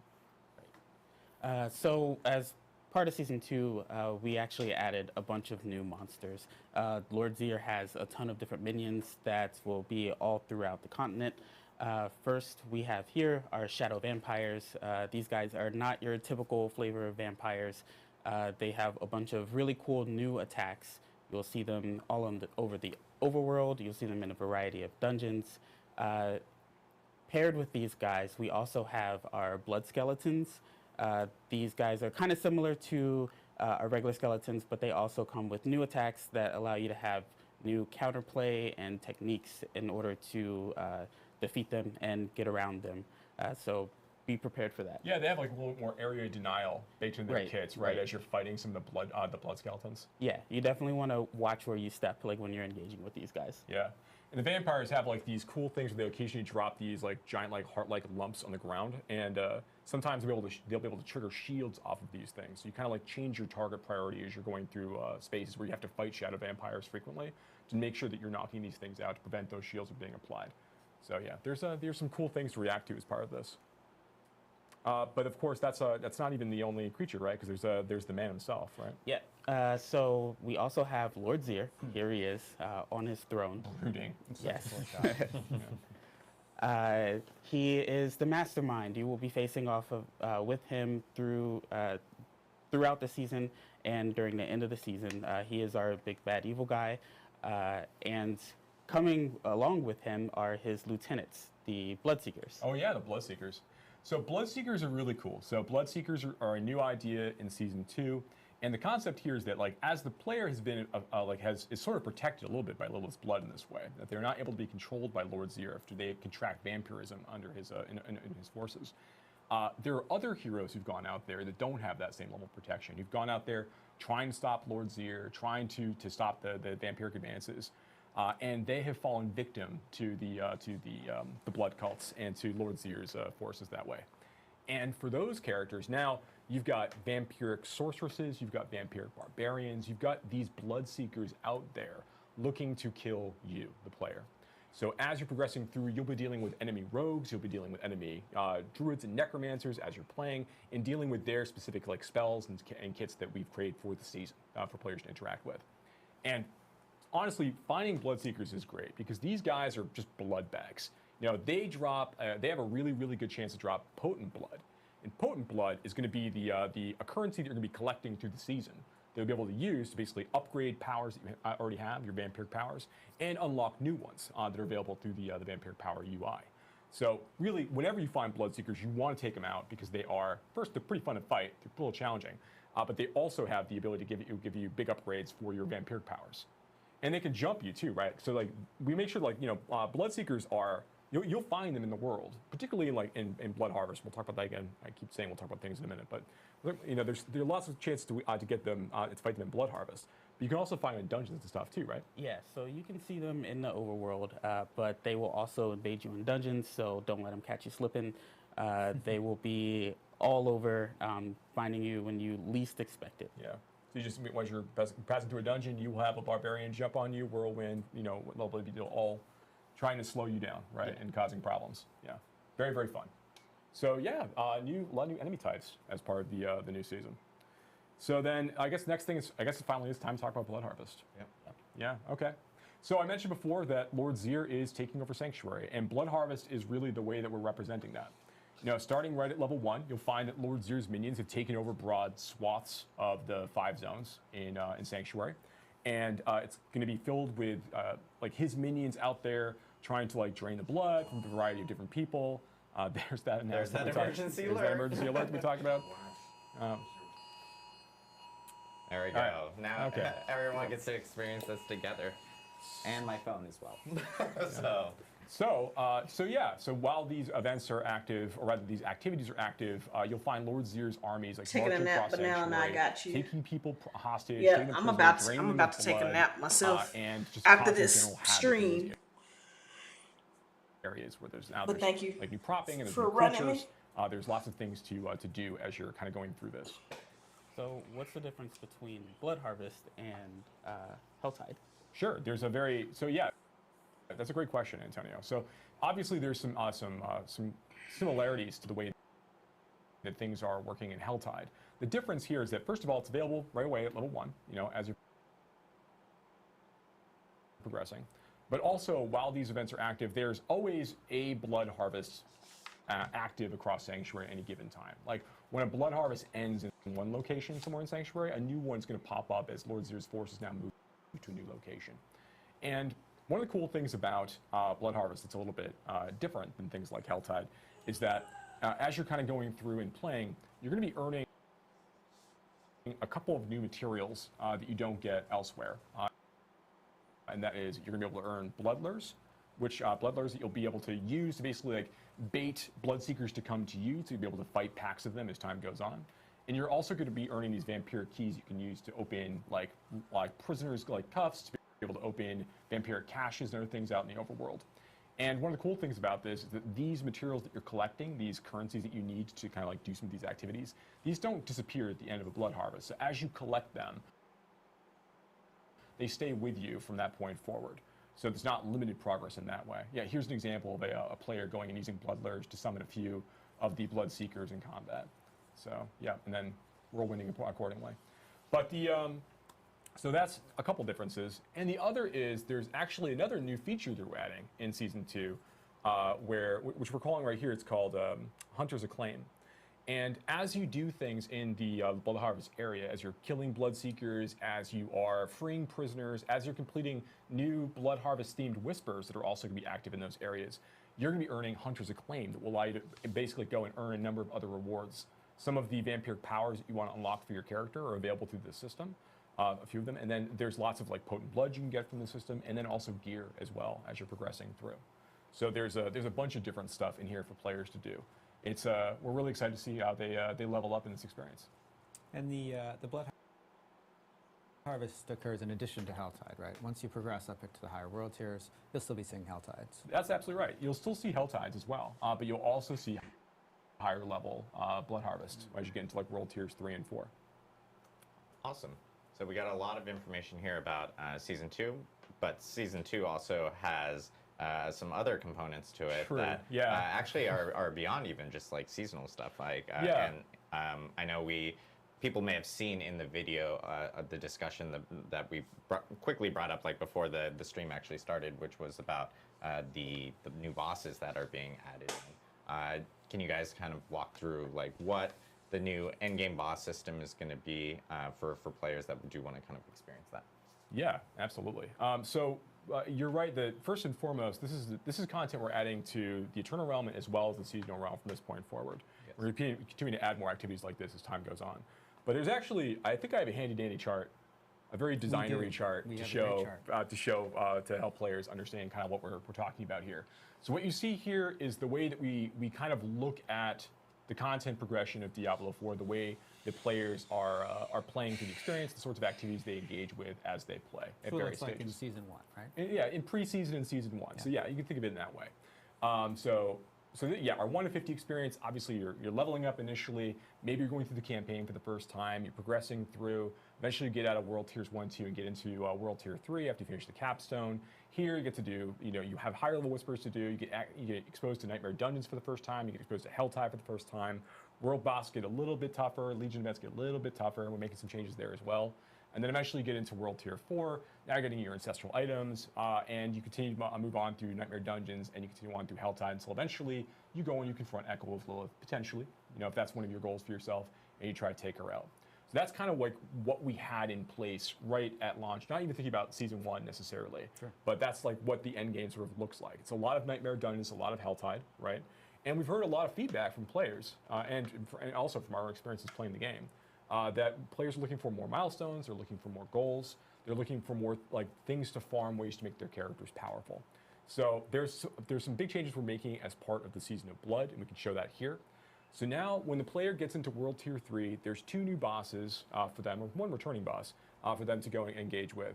The first is Echo of Varshan, our good boy Varshan that everybody loves, is going to be back in Season 2 for players to be able to hunt down in order to kill, to get various craft materials they can use to summon other bosses later, but also specifically to get uniques that only drop from Varshan. So every one of the bosses that we add as part of the Season of Blood is going to have their own distinct loot list associated with them, with unique items, and there are some cosmetic rewards as well that we'll be able to talk about in a little bit. Okay. So that's a reason why you're going to want to go hunt each of these down. Now on this board here, you can see that I kind of like connect the dots in terms of where these things come from. So if you want to go hunt Varshan, you need to go complete Whispers. There's chances for you to find like malignant creatures as you're completing Whispers in the overworld. They have rare chances to occur. And you'll also be able to get these new malignant body parts you need from completing Whisper bounty turn-ins. So when you go and you get your cash reward at the end of a Whisper run, there's a chance for you to have one of the pieces that you need to summon Varshan, reconstitute him. Because in the Season of Blood, there are new layers that have been added around the world. And the lair for Varshan is in a kind of a corrupted hollow, malignant hollow beneath the Tree of Whispers. So right there, there's an entrance down in where you'll be able to fight some awesome malignant creatures. No malignant hearts dropping, but malignant creatures certainly down there. And at the end of that small dungeon, you're able to go and basically throw these materials into this new brazier that we've added to be able to summon Varshan back from the dead to fight him for the special loot that he has. Now, one of the new creatures that we're adding is this the Galvanic Saint, which we'll show off some of the new art for some of these characters in just a moment. But this is a new, like very lightning-themed boss that players will be able to go and engage with as they complete Helltide content. They will learn Infernal Steel from opening various caches and use this as a way, as part of a new layer, to go and summon the Galvanic Saint and deal with his lightning-themed attacks. And that's actually something that might be worth pointing out. While we're not talking about the elemental resistance changes until next week when Adam comes back with Charles and they talk about all the class changes and itemization updates that are happening as part of the season, it's worth pointing out that several of the bosses in this chain have they are very elementally themed in terms of their attacks. So you should be looking for like lightning resist explicitly if you're trying to farm Grigwar, and you'll be looking for cold resist to find from the Beast of Ice later. So we'll talk about that in just a moment. So okay, so that's World Tier 3. This is a way for you to get some of those build-defining uniques you might need to kind of progress to the Sacred Tier, give you those extra rewards as you go. So now we're talking about World Tier 4 for a second. So you've got into World Tier 4. Echo Varshan is now still available for you to fight in World Tier 4, where he drops ancestral versions of those same unique items. And the Galvanic Saint is also available for players to fight to get ancestral versions of those unique items. So those are still there. Additionally, when you kill Varshan and when you kill the Galvanic Saint in World Tier 4, they drop summoning components that you need in order to summon Duriel, King of Maggots, who is a new level 100 boss that we're adding as part of the seasonal experience, who has a chance to drop unique items as well as a low chance to drop uber unique items. So what does that mean, like, in terms, when you say uber uniques, a lot of people go like, oh, low chance, there's already a low chance. So what does that mean for a player for uber uniques now with this new system? That's a great question. You will absolutely know people that have uber uniques after this goes live, and there's a way for you to farm them specifically from going after Duriel, right? It is still not every time you kill Duriel, you're gonna get an uber unique item. They are still very rare relative to other item types. But it's not like it was in the past. Like, you're gonna see Here people we that claim they have go. Uber Here Uniques, we You're go. gonna know people that have Uber Uniques. We gonna see. Right in this world. We gonna see. So that's a Because really when I big come back push in this as part of game, the new seasonal program. hard body for season 2. Now there are the two other. I'm gonna be two other bosses specifically that I target didn't talk farming about too these much. bosses. The first is the Beast in Ice. We gonna see. So the Beast in Ice is a new boss that you can go and summon. And I after hope you they ain't start doing completing that Nightmare BS Dungeons higher than where so tier 31 plus it's the Nightmare common Dungeons, drop 35-ish uber monsters and uniques so on of from what there. we've been getting As you throughout. fight and complete these Nightmare Dungeons, Before there's chances season for the 1, components during you use season to 1. drop at the end of the Nightmare Dungeon, you'll be able to use to make a new special. I'm not Nightmare believing it Dungeon until key I that see it. explicitly brings you to Beast in Ice's lair. So that is the way to be able to summon forth the Beast in Ice and fight them in combat to get their special loot. And they've got some really potent items as well. And then lastly, for the new boss we're adding with the season, is we talked about Lord Zir already. While you will be able to confront like a story version of Lord Zir as you go through the quest line in World Tiers 1 and 2, there is a much more difficult, challenging version of Lord Zir that you'll fight in World Tier 4 once you're ready for that content. And you're able to access and summon forth Lord Zir. So Lord this way Zir is as going to you be a complete- world as you boss kill world bosses in season 4 Legion and as you event. kill in season 2 rather. Season 4. As you kill world bosses, yeah, I know, I really am. As you kill world bosses in The World Galavic Tier 4, Saint, and as you you complete get him in Legion, you'll Helltide, be able to gather these materials as well as and bring them to go and summon Duriel. Lord Zir. So a couple extra things to kind of call out here. Nightmare Dungeons 21 Actually, why don't we- through why don't we show- I 100 will think be we the have Beast video of of these, Ice. of these new Whispers of Varshan. Yeah, okay. You see Grigwar summoning in for the first time. Very excited for players to go and do that fight. The Beast in Ice in his new lair. And of course, Duriel, Kick of Maggots. So gross. Yeah, it's super gross. Very fun.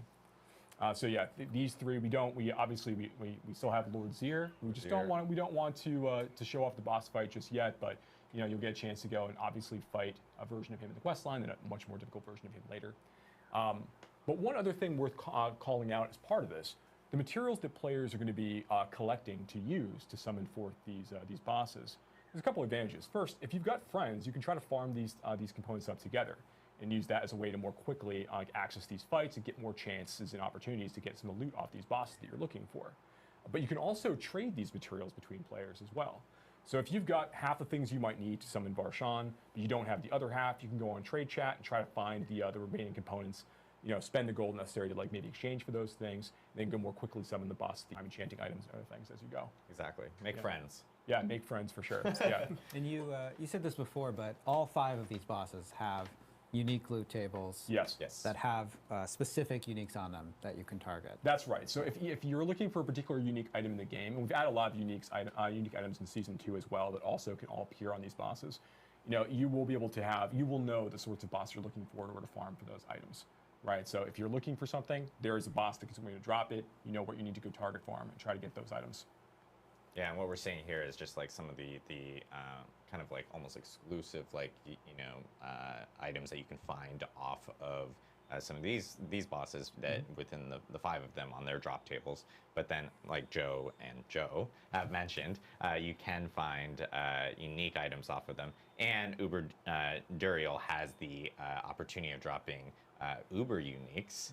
And yes, you will find people and know people that and may find yourself an actual Uber uniques with this season and going forward, because again, this is in Eternal Realm and this is in every season going forward, and we'll be adding more to it. That's right. And I know a lot of people have been asking about like unique items and hey, are there going to be like any future changes for unique items? And I just want to note, like, because we had been talking about the stream on October 10th, where we just have a lot to talk about today, so we're actually splitting up. I just need them to make the Uber on October uniques 10th, we're talking more drop about, rate a little bit class better balance changes. because we're also talking about if unique I'm item gonna updates. try to In make fact, every nearly single every character unique item to is have getting them to be some level sort of update 100. in Diablo 4. and we're actually going to be talking more about that on Like, the it would 10th. be nice So to have these unique items are those obviously going to be drops.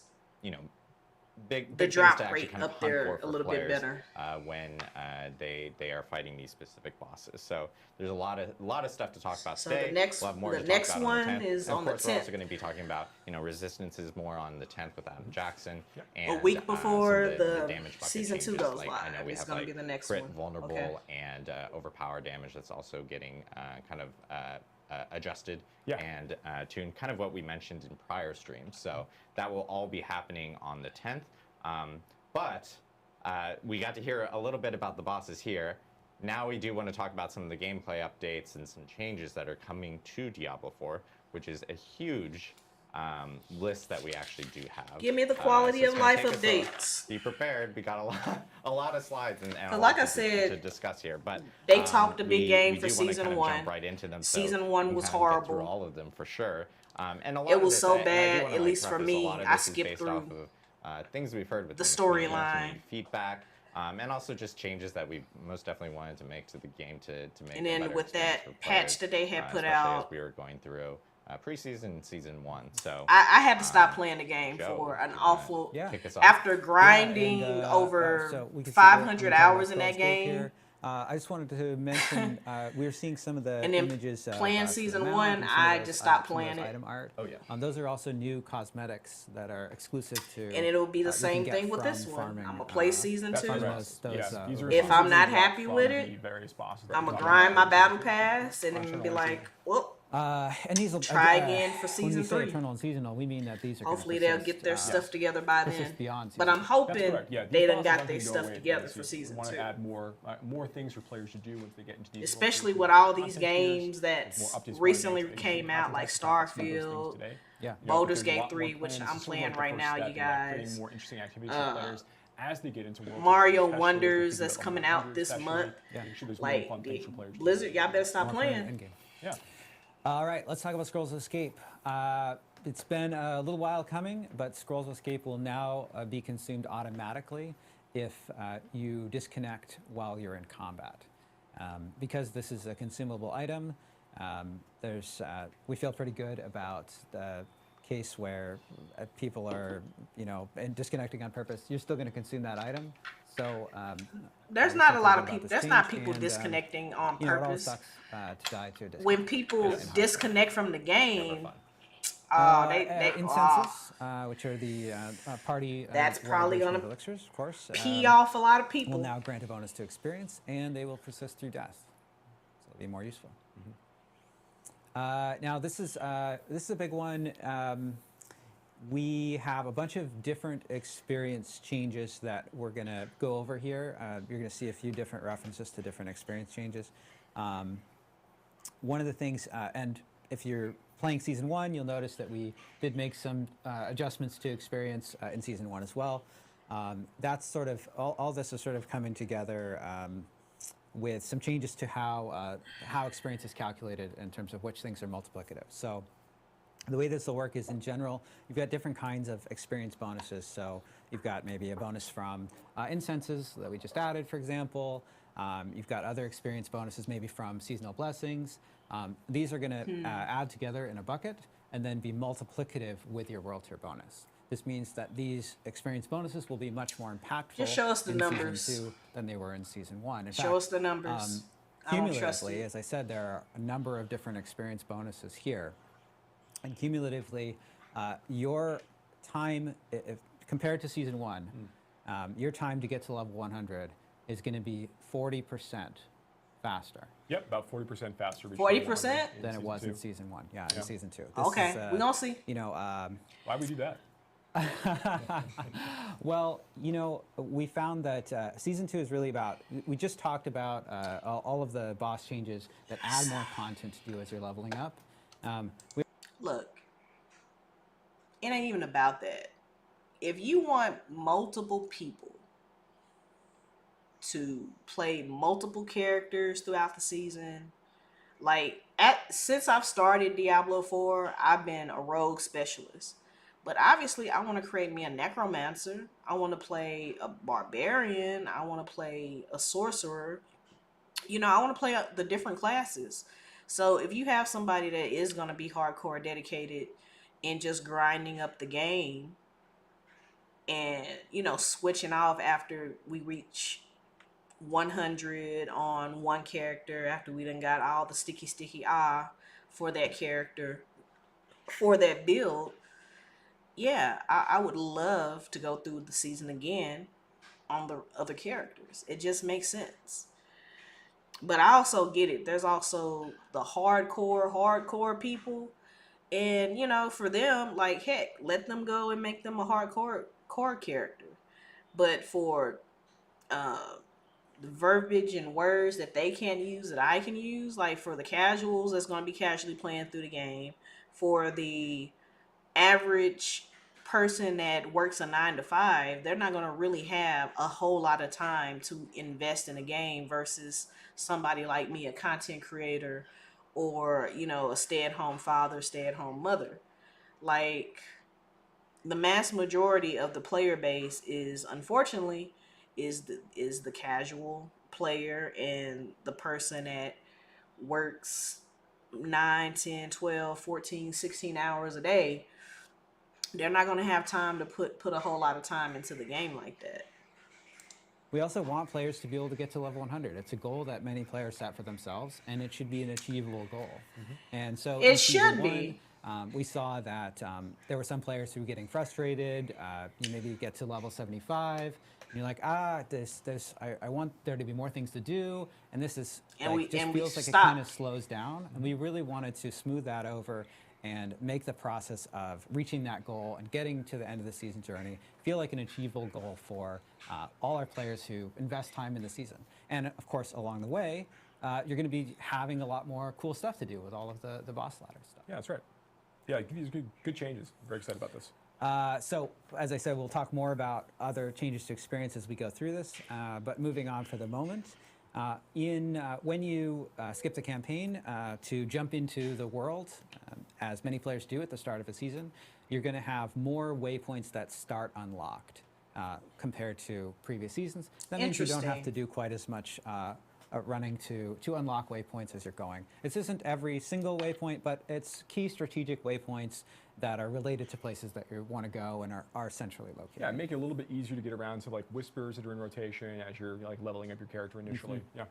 Yeah, and there are some other changes. There's kind of a suite of changes. I was just talking about a number of changes to experience. There's also a suite of changes to sort of town efficiency, and this is the first one we're going to talk about some more in a little bit. This is a big one. I know this is one that's close to Joe's heart in particular.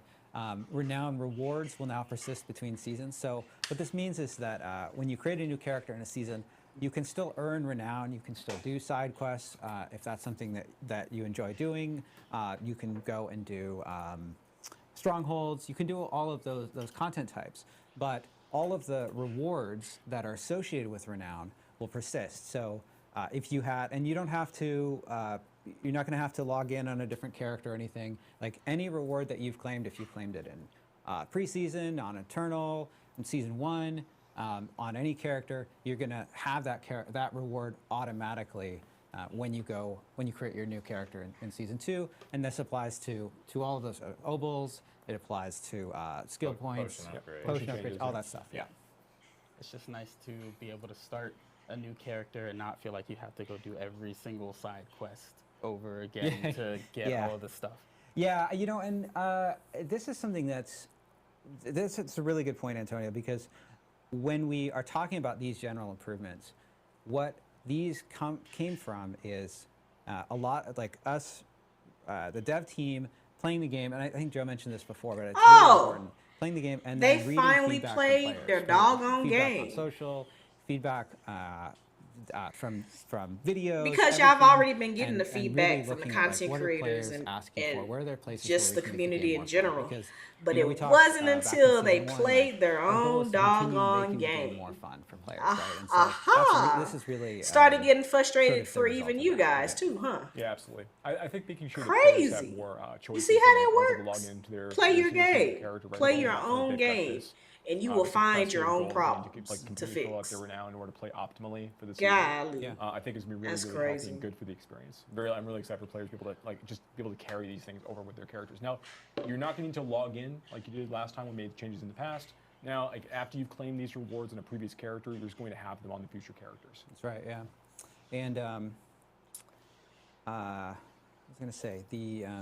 I disrupted your flow. No, it's all right. Train of thought Let's go to the gone. next. Let's go to the next bullet. Overworld monsters. Yes. So this relates to another change. We're going to talk about it a little bit. But overworld monsters will now match your player level in World Tiers 3 and 4. I know that this is in preseason it worked this way, and we ran into some challenges with the game not feeling like you were getting upgrades that really felt powerful, and players rightly called that out. Like, Yeah. I want to get powerful new items, and then I want to Right. smash monsters. Yeah, and you want to feel more powerful. That's as a you really level up core and part such. of the loop. That's what makes So this Diablo a change, fun game. Makes That's what these makes the monsters, game on fun. par with your level. I want to be This is based on overpowered so I can reviewing, smash things. Season 1, but it's coupled with some other changes that make sure that that it does feel meaningful and powerful, and you're not just feeling like, oh, I'm just sort of playing catch up. Yeah, we'll talk about that a little bit more later on. And of course, at the end of season 1, your season 1 character is going to migrate to the Eternal Realm, and so we've added 2 additional character slots to make sure that you have plenty of space for more characters. Yeah, and one thing I do want to note is like when characters are migrating from season 1 to Eternal Realm, we actually have all that information that's going to be posted immediately after this live stream. We have a huge blog that will be essentially talking about everything related to season 2. And so all the details about how that actually happens, how that works, will be in that blog. It works very similar to like if you play Diablo 2 Resurrected, you'll know exactly how that works, and it's very similar to that. But all that information will be on the blog afterwards. Yeah, So. we'll go into detail about what happens with your items and how they carry over. Yes. And, lots of great info there. Okay, so next I think we have towns. Yeah, towns and vendors. Yeah. So a couple things we've changed here to make towns a little more efficient, and that's like really a focus of ours as we kind of move forward. First up, the occultist is now set up by the Trade of Whispers. So when you go back and you turn in your whispers, there are additional functions you can perform right there without having to like fly off to Kyovashad or anywhere else to go do other work. So that's nice for the loop. We've gone through. We've added stashes much more liberally throughout Sanctuary. This is the first of those changes. So any small town with a waypoint attached to it is going to have a stash near it as well now. So just more opportunities to drop things off or pick things up as you're out there playing, either while you're leveling up a character from 1 to 50 and you just are finding things you want to drop off, or as you are playing in the end game and you're finishing whispers and things nearby. More opportunities to get That is definitely and then, convenient. Additionally, we've added stashes to like near a lot of different vendors in capital cities. I think we have a video for this in just a moment, but we'll get to that in just a second, I think. But yeah, we've added more stashes all over the place. And then, of course, Purveyors of Curiosities. These lovable rogues, really tuck themselves away in a distant corner of a lot of the capital cities throughout Sanctuary. We're bringing them closer to the waypoints. We're reacclimating them to society, reintroducing them to the world, and just making sure that they're a lot easier to reach, as you can see here. For Kyovashad, like the Purveyor of Curiosities is now like right in the tavern, so it's just a lot easier to go and spend your obols as you're accruing them, and it's harder for you to forget that you have obols, for example. You'll get more gear as you're playing. The Purveyor has become more social.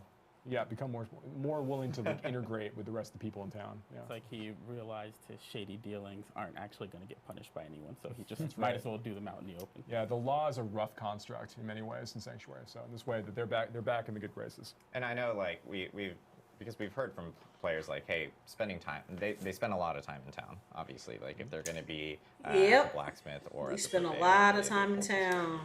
This is now going to just help make that a little bit more efficient, especially if they're going between different areas or different towns. They can now find stashes everywhere, and a lot of it was, thanks to the feedback from players on that. Yeah, absolutely.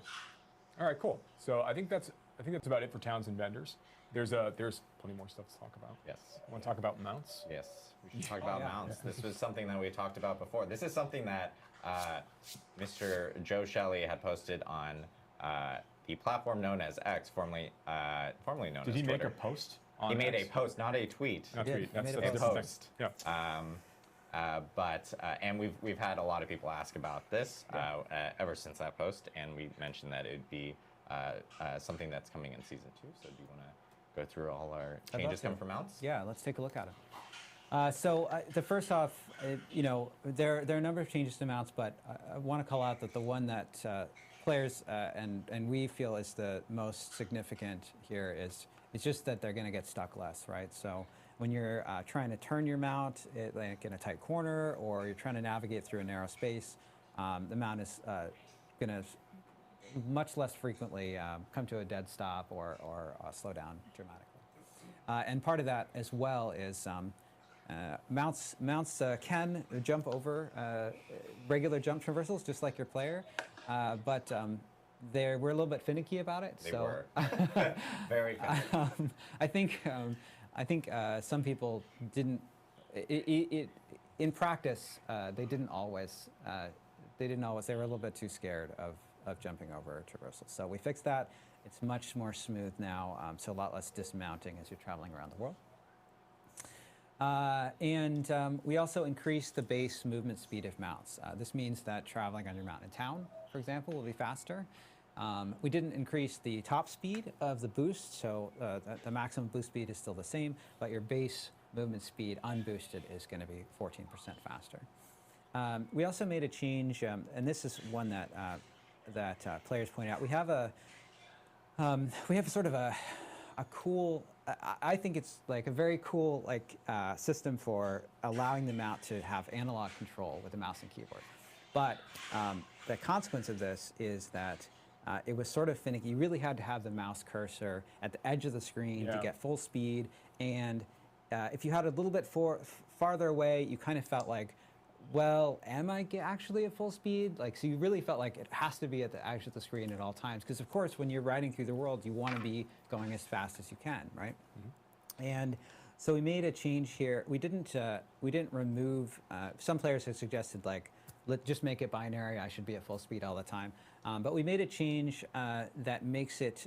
The cursor is much more generous about allowing you to be at full speed. It's about half or so of the screen. Beyond that, it'll be at full speed. And so you really have to have the cursor close to your mount if you do want to slow down. And because it is still handy for navigating around between tight areas. So big improvement for mouse and keyboard users there. Yeah, it just makes the mount a little less, a little easier to use in general, right? Like it's easier to reach that top speed. You don't have to have the mouse as far away and be planning your path at the very edge of the screen constantly. It's just generally not how people play and when they're moving in the game. Yeah. It's usually a little bit closer to their character when they choose their movement options with the mouse. So yeah, feels really good. I think between the faster mount and moving the important things closer to the waypoint, that is the 40%. Oh, that's the 40%. That is 41%. Those experience changes are massive. So. Yeah. This is just additive to it. But I think it's a great point because as Adam was saying as well, town efficiency is also something that players care a lot about, right? Mm-hmm. So I mentioned the speed, the spur. This is your speed boost on the mount. We increased the duration. The rate at which you you acquire spur charges is the same. So that means that with the increased duration, you're going to be able to be boosted a lot more of the time. Yeah, way more spur up time. Yeah, quite. It's close to 100%. I think it's pretty significant. Yep. And of course, this is great because those pesky barricades that would previously cause your mount to stop can be broken through, so you don't need to dismount unless you want to. All right, look at this fancy in slide video. Just added. The quality of the production has just gone up. Just as oh, look at this. We got some production value. Fancy. So you can see the player boosting through the barricade there. You also see the player using their dismount skill, and we have some changes related to that as well. So some cooldown changes. Oh yeah, these are really big. So I, as Adam mentioned, I posted about this on social media, and one of the things that we were experimenting with is having the mount cooldown reset after you take a traversal, because of course You get off your mount, you take a traversal, and then there's like a cooldown before you can mount again. It just feels sort of arbitrary, like why that's like slowing down the game for no reason, right? So we tested that in practice, and we found that while it was cool, what was even better is just reducing the base cooldown of the mount. Production behind the scenes, by the way, guys. Yeah, they're just smiling back there as they make these like crazy swipes between transitions. But we are now going to talk about some changes coming for Nightmare Dungeons. Oh yeah. Yes. So we, Antonio, I know, can kind of take us through all our changes here. Finally, this is what I'm here for. This is the moment. This is what I work on. So, yeah, we have tons of changes for Nightmare Dungeons coming this season. The very first big change that we have is teleporting to a Nightmare Dungeon from the map will take the players directly inside the dungeon instead of to the dungeon entrance. This will cut down on having the double load screens where you just want to go and play more, like grind more Nightmare Dungeons and get your Paragon points up. I think this is a pretty, this will be a pretty popular change. I think this is something that people have wanted for a while, ever since we first implemented teleporting to Nightmare Dungeons. Yeah, getting rid of this extra load screen, I think is going to be a huge boon for me. So I'm supportive. Okay, and it's funny enough. What is our What is our stream software thing that we use? vMix. People are claiming we're doing this in PowerPoint. It's actually through vMix. So credit to the. There you go. We could have gone the easy way out and done PowerPoint. No. All right. Sorry for interrupting. There you go. Moving on, back to Nightmare Dungeons. So our dungeon events have more monster density now. And also, more importantly, in higher world tiers, your NPCs will no longer get one shot, so they will not be completely useless, or the events won't be hopeless when you're trying to defend someone from an onslaught of monsters. Yeah, in general, I think this is going to be great for just increasing the perceived efficiency of dungeon events across the board. Right, Yeah. right. It's pretty like, my friends and I are like, oh, okay, well, your friends and you are going to be okay. Like, I'm just going to leave. Yeah, we're looking at dungeon events a lot just between the seasons and player feedback to make sure that they're fun to play and people want to engage with them. And this is kind of one of those things that we saw. We're like, yeah, we could do this. Yeah. Yeah, so next we have traps. In our dungeons, the overall readability has been improved and the crowd control on the player has been reduced. Look at that slow motion. Slow motion action shot.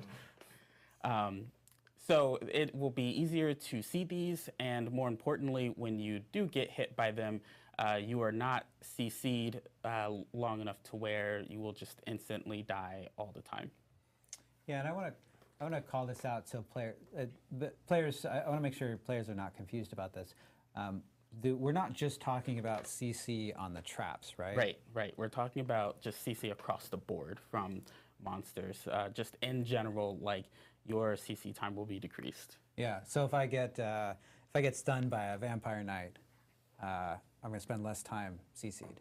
Right. Less time CC'd and less time going back and restarting the Nightmare Dungeon because you died. Right. Yeah. And this is really valuable with increased density, of course, because there are more monsters on screen. Exactly.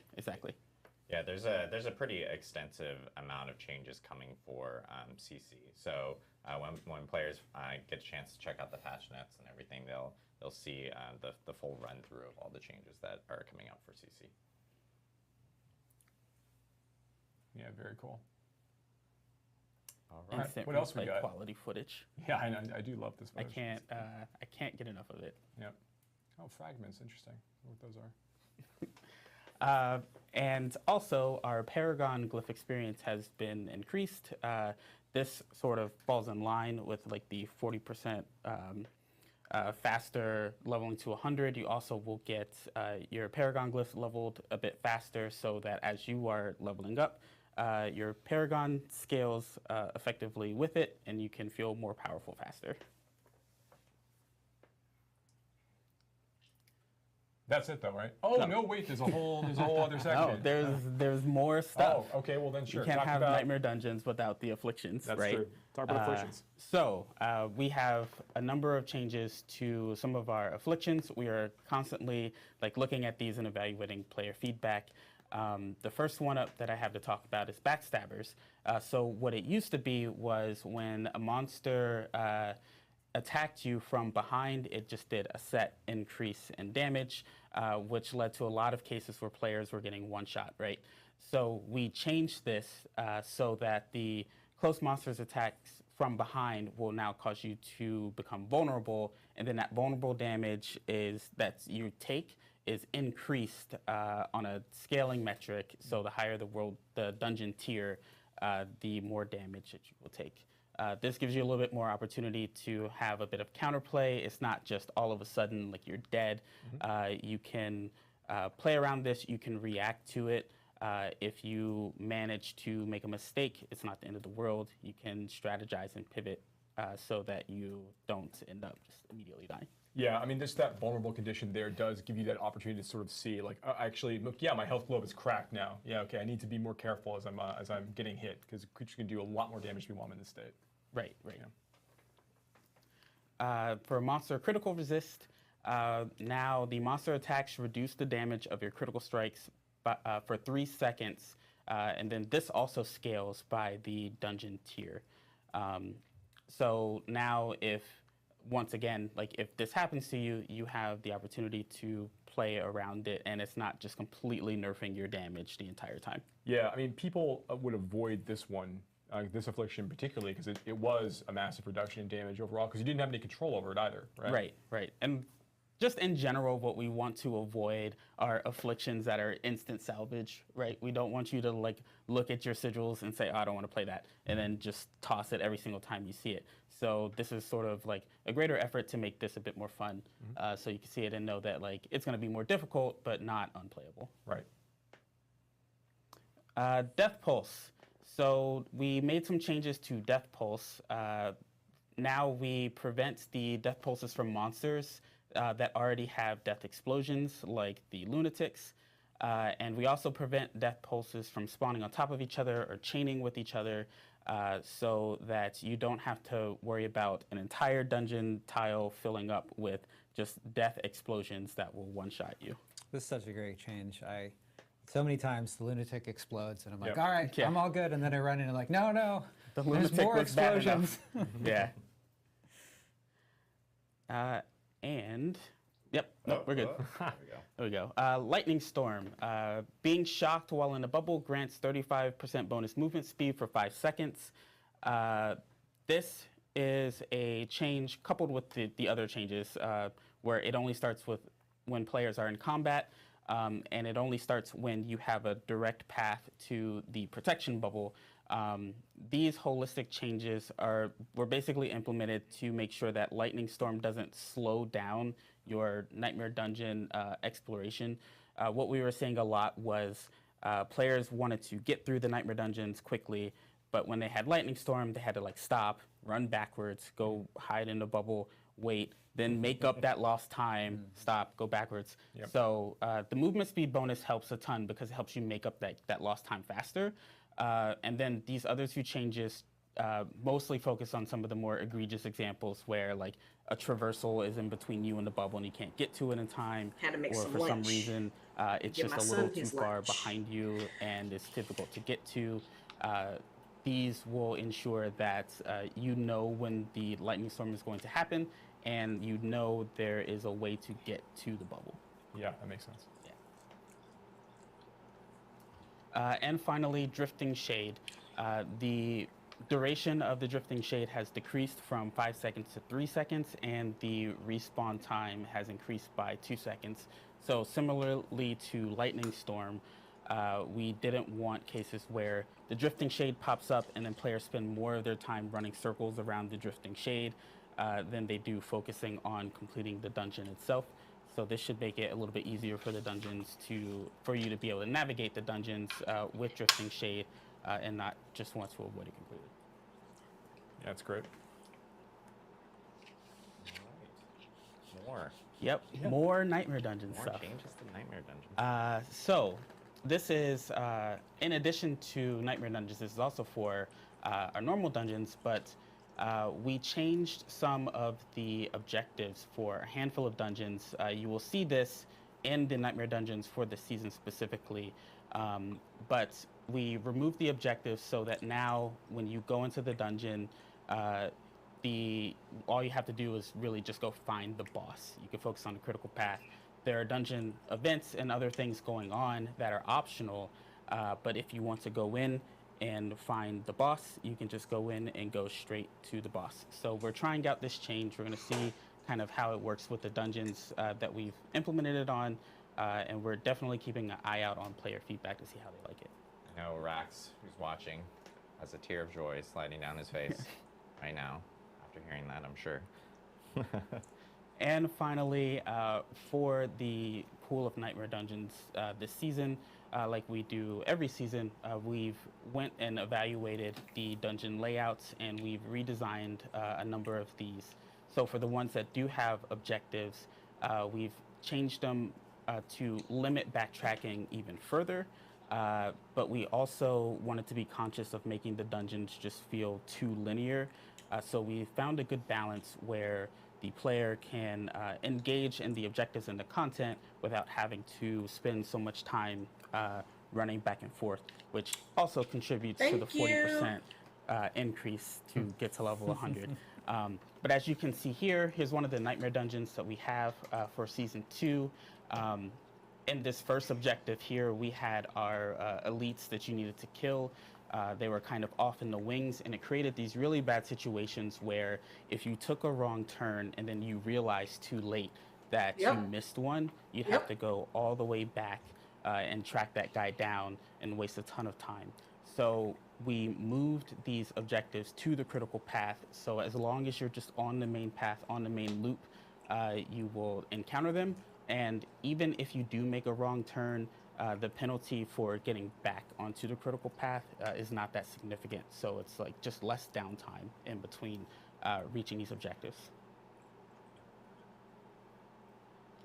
All right. Cool. Next, we have a bunch of updates to world events. Yeah, world events and Legion events and other things. Yes. Let's talk about that. Let's bring it up. We have a whole other slide, I think. There we go. There it is. Yes. So yeah, we've heard feedback from players. They're looking for more uptime on some of these events. They're looking for more opportunities to go and engage with this kind of content. So we made some changes as part of Season 2. So right off the bat, Legion events time between events has been reduced from 30 minutes to 25 minutes. They're going to be more, you'll find them more frequently as you're playing. This is great because you do want to go farm these to get the materials you need to go fight Lord Zier, particularly when you're in World Tier 4. So great opportunities for you to go and do these things. We've increased the duration of the warning timer. Moved that from 5 minutes to 10 minutes. One of the big reasons why we did this, and we did this in a few different places, but one of the reasons we did this is in situations where the player's like wrapping up a nightmare dungeon or they're just in an instance, I want to give them a chance for them to pop out and happen to see that warning is up so they know that they can go and try to chase that down. We also fixed some minor issues here where Legion event pins would not display at the edge of players' minimaps if a Whisper was active for that Legion event. So really, at the moment, we really want players to go after a Legion event. It wasn't really showing up. We made the same change for world bosses. Now, for world boss spawns, similarly, we made another change here. We reduced the duration between uptimes for the world boss from 6 hours to 3.5 hours. So these are much more available for players to find and chase down as they play. Yeah, it was something that, players have been talking about, hey, I have a set schedule, or am I always at work when that needed to happen anyway for people that work. Occurs, so now there's more opportunities for players to end up getting their chance at a world boss, which is really good. Yeah, likewise, we have increased the warning timer for these bosses from 30 minutes to 60 minutes to really let you know when they're about to start. We go plan to go and hit these because again, these have slightly higher drops for the Lord Zier fight, for example, and they still have good rewards attached to them as well. So those are up, and then we also made sure that there's now a message that's broadcast to all players when a world boss is 15 minutes away from spawning.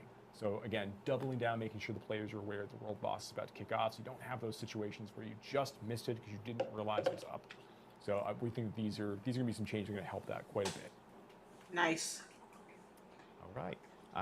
in-game activities. Yeah, let's go. I can just keep going from here. So, one of the things we found in Whisper Cache is it used to be when you got into World Tier 3 and you're starting to get your first like sacred sigils and such, that when you finish Whisper Cache, you got effectively like the lowest sigil tier key from that tier, from that world tier. So now the way it's going to work is when you go and you turn in all your whispers and you get your new summoning materials for Varshan, and you also get a random nightmare sigil on turn-in, that sigil is always going to be within 5 levels of the highest nightmare dungeon you complete in that tier. So they're going to be more relevant for you based on your current progression as you continue to go. So I think that's going to be a fun that's change for better, players. way better. The next, so I really want to hammer down this.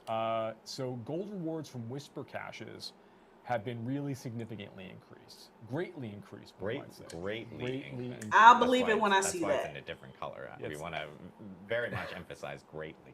So if you're looking for gold for your build, whether you're trying to do like a massive respec of your character and you're looking for the chance to reroll many more times on an item to get exactly the affixes that you're looking for, Whispers end up being a really great source of gold for you to continue to farm as you're getting into the end game, and remains so as you go.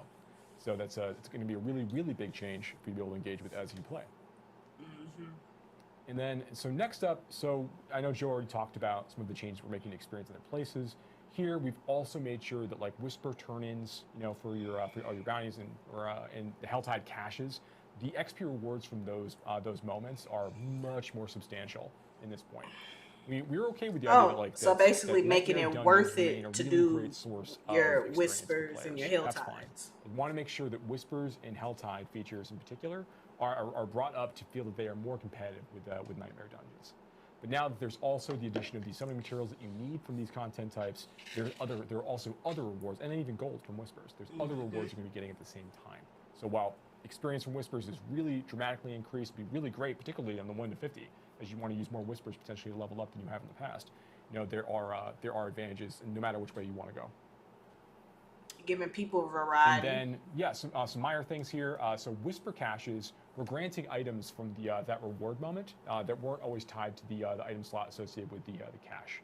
So we've gone through, we've made some changes on the loot side to ensure that won't be the case anymore. So if you go and you open a boots cache, then you're it'll be just boots from that cache. Thank you. So that's going to be a change. That's also that was annoying. Propagated to the that was annoying annoying as well. It shouldn't be the case anymore that you end up opening a two-handed weapon cache and you just get a ring or something along those lines. And then also, Helltide chests now also have specific icons on the map to indicate their type. So if you're trying to figure out exactly where rings could be found or where you could find light weapons or whatever else, it's a little bit easier for you to find those things from the map level as you're looking around. Thank you. Some good changes for we don't want to waste no time. We want to go in, grind the monsters real quick, Next we got, get to our caches, and UI, get back UX to doing our nightmare dungeons and stuff like that. That was kind of annoying too. Joe, ripping around the whole big map, so, trying to find. Of course, players. Oh, there's a chest over here. Let me go see what it is. Oh, that's not what I need. Let me go over here and check. Once an item is marked as junk, you can actually sell all junk in your inventory, which is pretty handy. It's really sort of, some players have different ways that they want to manage their inventory. They've got players who are like, I want to go back to town and then I want to do all this, or I want to do it in the field. And so we want to provide more flexibility for players who like to manage their inventory in different ways to do that. So we've added the ability to favorite items, and of course, this protects from situations where you might have accidentally salvaged or sold an item that is really important. That should have been added automatically to the game. When you use the sort button, so I'm not even going to hand clap that. It's just certain things the going from Diablo 3 will now be sorted to 4, together so that they're easier. Regardless of it being a new team or not, it's just certain things that just work from 3 that just should have been automatically implemented going out. This one is a little bit subtle. It's crazy. So when you're looking at the affixes that are listed on an item tooltip, so maybe you have strength and crit chance, something like that. The sorting of those affixes is now consistent within the type of affix that it is. So if you have 2 items that both have strength on them, the strength is going to appear in the same location vertically in the list of affixes. which makes it a little bit easier to evaluate when you're comparing both of two them. items to each other. Exactly. And dungeon map tooltips. This is, I know, Adam, this is one that this is one I like. As soon as I saw this, I was like, oh, thank you. Thank you. So they'll now display, when there's an active whisper, they'll now display the aspect name and the description. It's no longer hidden by the whisper being active on the Yeah, everyone's got a like one or two things in particular that are fairly like small in isolation. They're like, oh, thank God that thing is changed. Like that one thing got updated, which is great. We're excited. Of course, this is a really cool one. You can now search and filter your stash. And I think we have video of this. This includes text search. You've got a bunch of different filters down there. You can filter by item type, item rarity. You can filter by sacred and ancestral items. And then you can see there at the bottom we've got a text box, so you can search for keywords and other text on the item. And this searches across all your stash tabs too. So if you take a look at the top there, you can see that wow, it's a little bit hidden by the tooltip right now, but you can see that there are 4 items in this tab that have that fill the criteria and none in the other tab. Or in this case, there are 3 in that tab. So they're highlighted, so make it easier for players a little bit better. Search through and find items. So it won't be playing inventory simulator all day. A hotly requested item from players as well. A lot of our UI UX updates in general are, fueled by feedback we've received either through social media or on our forums. Absolutely. Yeah. We have some more. Players that want to hide identifying information, like character names or BattleNet tags for other players, can now find these settings in the social options menu. That's right, streamers. You got streamer mode. Streamer mode. And this is a one that we've seen a lot of feedback on. Players want to be able to hide vulnerable, the status effect texts, so vulnerable, dodge, fortified. This is an option that's been added to the menu to hide those, so you can hide them along with hiding combat numbers. Yeah, this is a direct response to everyone on X and other media platforms that will text on a regular basis asking for this option. Yeah, they'd be like, I can hide the numbers, but I can't hide, fortify. Totally fair. Happy to get this out to players. Yeah. And we've added an auto run feature, so you can bind a key to auto run, and then you can the character will run in the direction that they're facing on a controller, or the direction that the mouse cursor, where the mouse cursor is located. So again, stuff that should have already been added. You can review your inventory, bring up the map, do those. Not really too impressed, but awesome. It is what it is at this point. And we have a lot of one more thing. Oh, I don't want to forget. I'm like, see, we have so much stuff, and I know.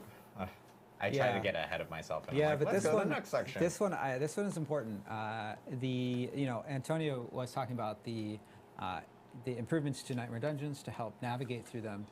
This change to the minimap significantly zooms out the base zoom level within the app. It's no longer dropped directly as rewards. Now players can be earning. Get to the point. So, Mr. Joey P. Oh yeah, sure. Happy to talk. Because even though they're adding a bunch of stuff, I bet you they're gonna find a way to mess it all up. But here, gems no longer drop directly as rewards. Now players will be earning these new gems. Until I see otherwise, that's what I'm going in with. Craft their own gems.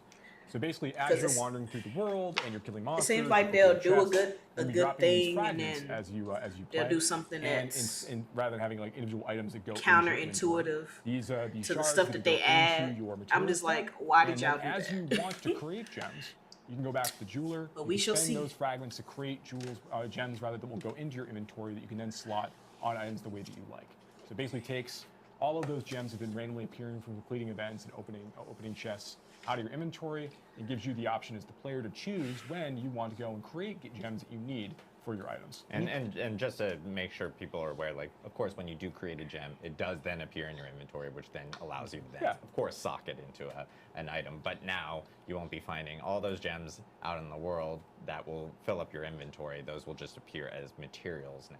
That's right. Within your materials tabs. And you'll also be able to salvage those gems that you do create, and then use those materials to go and create better gems. So yeah, big changes there. It frees up a lot of inventory space. Feels good.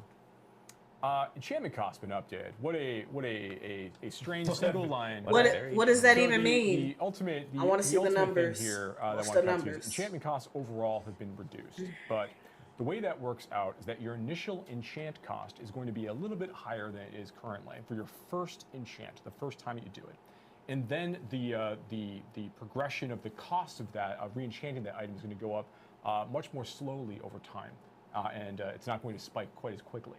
So players overall, it's going to be a little bit less expensive for players to go and what try I to just reroll say. items to their heart's They content. put things that makes it better, and but then do stuff that's going to be counter. To Whisper Bounty cash turns, you get like way more gold from the at those. Ooh, Lord! Greatly, significantly help Blizzard, y'all. Help them. They're going to help those defer a lot of those costs for players if you don't end up using a lot of that gold to go and trade and do other things instead. So yeah, big changes there. It's crazy. Okay, so another really big change here is that when players get into higher world tiers, I'll read the line and then I'll explain it. So crafting materials will drop in place of lower item power, normal magic, and rare equipment in world tiers 3 and 4. What do I mean when I say that? What I mean is when you go into it world shouldn't be dropping at all. Sacred items dropping for monsters.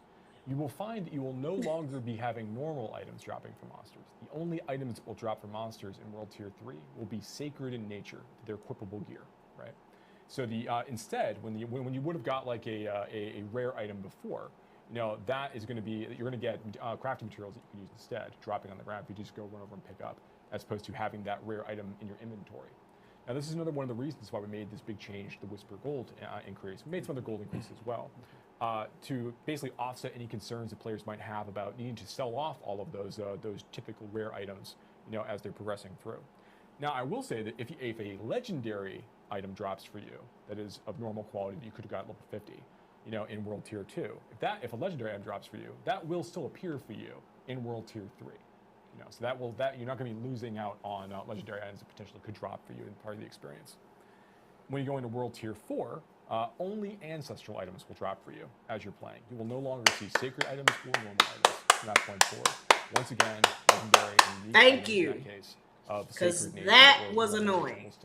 Like, oh my goodness. As you continue to play, but for the most part, like in games when it comes like this, it's like once I hit a higher tier, I shouldn't be seeing none of the scrubby stuff anymore. Inventory management for players and ensure that they're focusing on like the items that they're really going to want, and then of course getting the benefit of getting all the materials. Thank you. From the items that we're dropping beforehand, those will now be materials that will be in their materials tab. Yeah, absolutely. So yeah, that's not even the end of the big changes we have planned. So another thing we're doing as part of Season 2, and again, this is on the Eternal Realm and also in the Seasonal Realm, is that when you start to go into World Tier 3 and 4, items that are dropping for you are going to get more powerful based on the monster level that you're fighting. This is in response to all of the item changes we're making in response to player feedback we've been receiving since preseason and Season 1. Season 2 represents the first really great opportunity that we've had to spend a good amount of time kind of responding to this feedback, getting things tested, getting things into the game. So we're really excited to offer things like this. But there's situations where players will get into World Tier 3. They'll finish off a lot of the gear that they need inside Sacred Tier fairly early. 50, 55, 56. They start getting ready to make the transition potentially early into World Tier 4 to get into their Ancestral Tier. And then that can end up in a situation where by the time that you are level 65, 68, 70, you've kind of collected all the ancestral gear that you can get, minus uniques you might still be hunting for, once you get into that tier. But you might have already got all of the gear that you're looking for, particularly eye power-wise, as you're progressing through. Now the way that we've changed things is that starting in Sacred Tier, I guess we'll talk about Sacred Tier first. So if you fight a level 55 monster, you'll have the typical Sacred eye power range when you're fighting that creature. When you fight a level 56 creature, the eye power minimum and maximum of that range increases by 2. So every monster level from that point forward, the eye power of the potential output of that item is higher as a result of that, to encourage players to want to go and try to fight higher level, more difficult creatures as they're progressing through the game. When we talked before about the monster trailing change that we made, the monster level trailing change we made earlier in the presentation today, Joe mentioned that was kind of aligned with some other things we're trying to do to make sure that players felt they were getting more powerful as time progressed. And part of that is ensuring that players have a sense of progress as they go. And when we think about sacred and ancestral progression, when you're getting into that part of the game, one of the things we've wanted to try to ensure is that players do have the time needed to go and kind of gather items of value that they can use to put their build together. But we don't want the player to feel like in an effort to hit that solution, the feeling of not feeling and not getting any real progress past level 70 in this case, if you're getting into your ancestral gear fairly early, that's not worth the cost of making sure that you've got your time to get your things together. So instead, we want to make sure that you have opportunities for upgrades as time goes on, right? So in World Tier 4, starting at level 75, you'll have the typical range, but then that continues to go up by 2, for every monster level above that, so, going up pretty high. Once you get to level 100, now you're dealing with ancestral items of eye power potential of 920 at that point. And that's just at level 100, right? Once you start fighting higher level monsters than level 100, and you're fighting like level 101 monsters, level 102 monsters, the minimum range of the item output goes up by 1 for every monster level from that point forward. So you'll get to a point where you're fighting level 150 creatures and such, that the eye power range of that item, 175 monsters and such, the eye power ranges of those items are effectively like on par. Like they are, it's like 920 to 920 is like the end result long term as you go deeper and deeper into the system. Yeah, so you start to shrink down that window. Yeah, you slowly shrink down that window so that as you're getting drops for yourself in the world and in Nightmare Dungeons and other content types, like it's much more likely to get the maxed out eye power rolls that you're looking for. Now, one change we didn't make as part of this is we didn't change the ranges on affixes that are attached to these. So the change that we're talking about here is getting you more weapon damage on your weapons, more armor value on your armor pieces, and more of the inherent resistance, which is so much more important now in season 2 than it was in the past, attached to your jewelry. So that will continue to grow as you get more eye power for these gear pieces. So now this is naturally going to push players to fight more difficult monsters, and we want that. We think that's fun, right? But that's not, we want to make sure that other content pieces also provide the opportunity for meaningful rewards as well. So one other change that we made here for Whispers, for example, is that the caches that you get at the end of a Whisper turn-in, the rewards for that are actually 10 eye power better.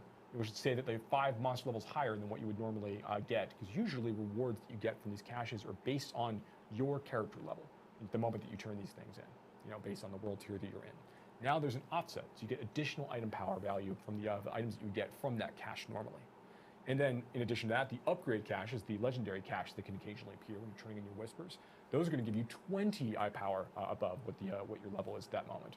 Meaning these end up being compelling ways for players to want to go and try to collect rewards from engaging with these systems. Again, while they're earning tons of gold, and also while they are getting materials they need to go and summon the Echo of Varshan in World Tiers 3 and 4. And then next, of course, is Helltide caches also benefit from this same change, in that all Helltide caches, starting right in World Tier 3, have a 20 eye power offset attached to them for the rewards that come out of that.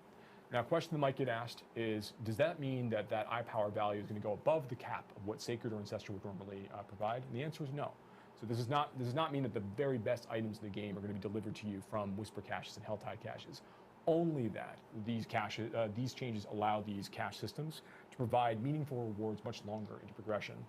And again, it's just tied to level. And again, the eye power cap is you mentioned 920 for Ancestral. 920. Yeah, there you go. Because I know there's a lot of people asking 820, 920. So yeah, we think that these are going to be some good changes for players to feel that they're getting some of those upgrades as they play through those content tiers in World Tier 3 and World Tier 4. They have a smoother journey as they continue to level up their character. This mixed with like the experience point changes and a lot of the Nightmare Dungeon stuff that we talked about so far, represents a big, basically us trying to respond to like our experience of playing again, and then the feedback from players. Under boss. So what type of like kind of item power can you expect to find off of like? Yeah, you'll find eye power 920 stuff off Duriel. So there are unique items that Duriel drops that are only some of them are very new and coming in with Season 2 that only come from Duriel that are just really powerful, right? And then there are uber unique items that drop as well. Now, for the unique items dropping, there is a tighter range versus like relative to other bosses and other things. In general, unique items that drop from these bosses they're not going to roll the full like 75 eye power range. They're much tighter across the board as you kind of step up into the more powerful bosses. So I think the eye power range for Duriel, the eye power range for Duriel is much smaller than 75. I don't remember exactly what the range is specifically for that number, but that is increased. But the uber unique items that drop from that have a chance to drop, low chance to drop, but still will certainly drop, from Duriel, those are always rolled at cap. So they're always rolled at the highest eye power possible. And all of the affixes on the Uber Unique also always roll at the highest values possible. So when you get an Uber Unique item, there's not a better version of that specific Uber Unique item that you can get. That's always the very best one. Yeah, so if you find a Shaco, you've got the very best version right there. So yeah, you have it. Yeah. That's awesome. Nice. Cool. Well, I know we just went through a slew of changes and updates coming to the game. And again, like to reiterate, we still actually have more to talk about. Yeah, we didn't talk about classes. We didn't talk about unique items. We didn't talk about unique item changes. We didn't talk about the damage buckets. And I will note, like, unique item changes, like I said before, like pretty much almost all unique items, or nearly all unique items, are getting some sort of update, which we will talk about on October 10th. I know a lot of people have asked for Mr. Adam Jackson to reappear. And he will be back on October 10th to talk about all the different class changes that are coming. And he has been summoned. He has been summoned. He's on vacation. He's on vacation. We got the materials. He's watching, though. We got the materials to summon.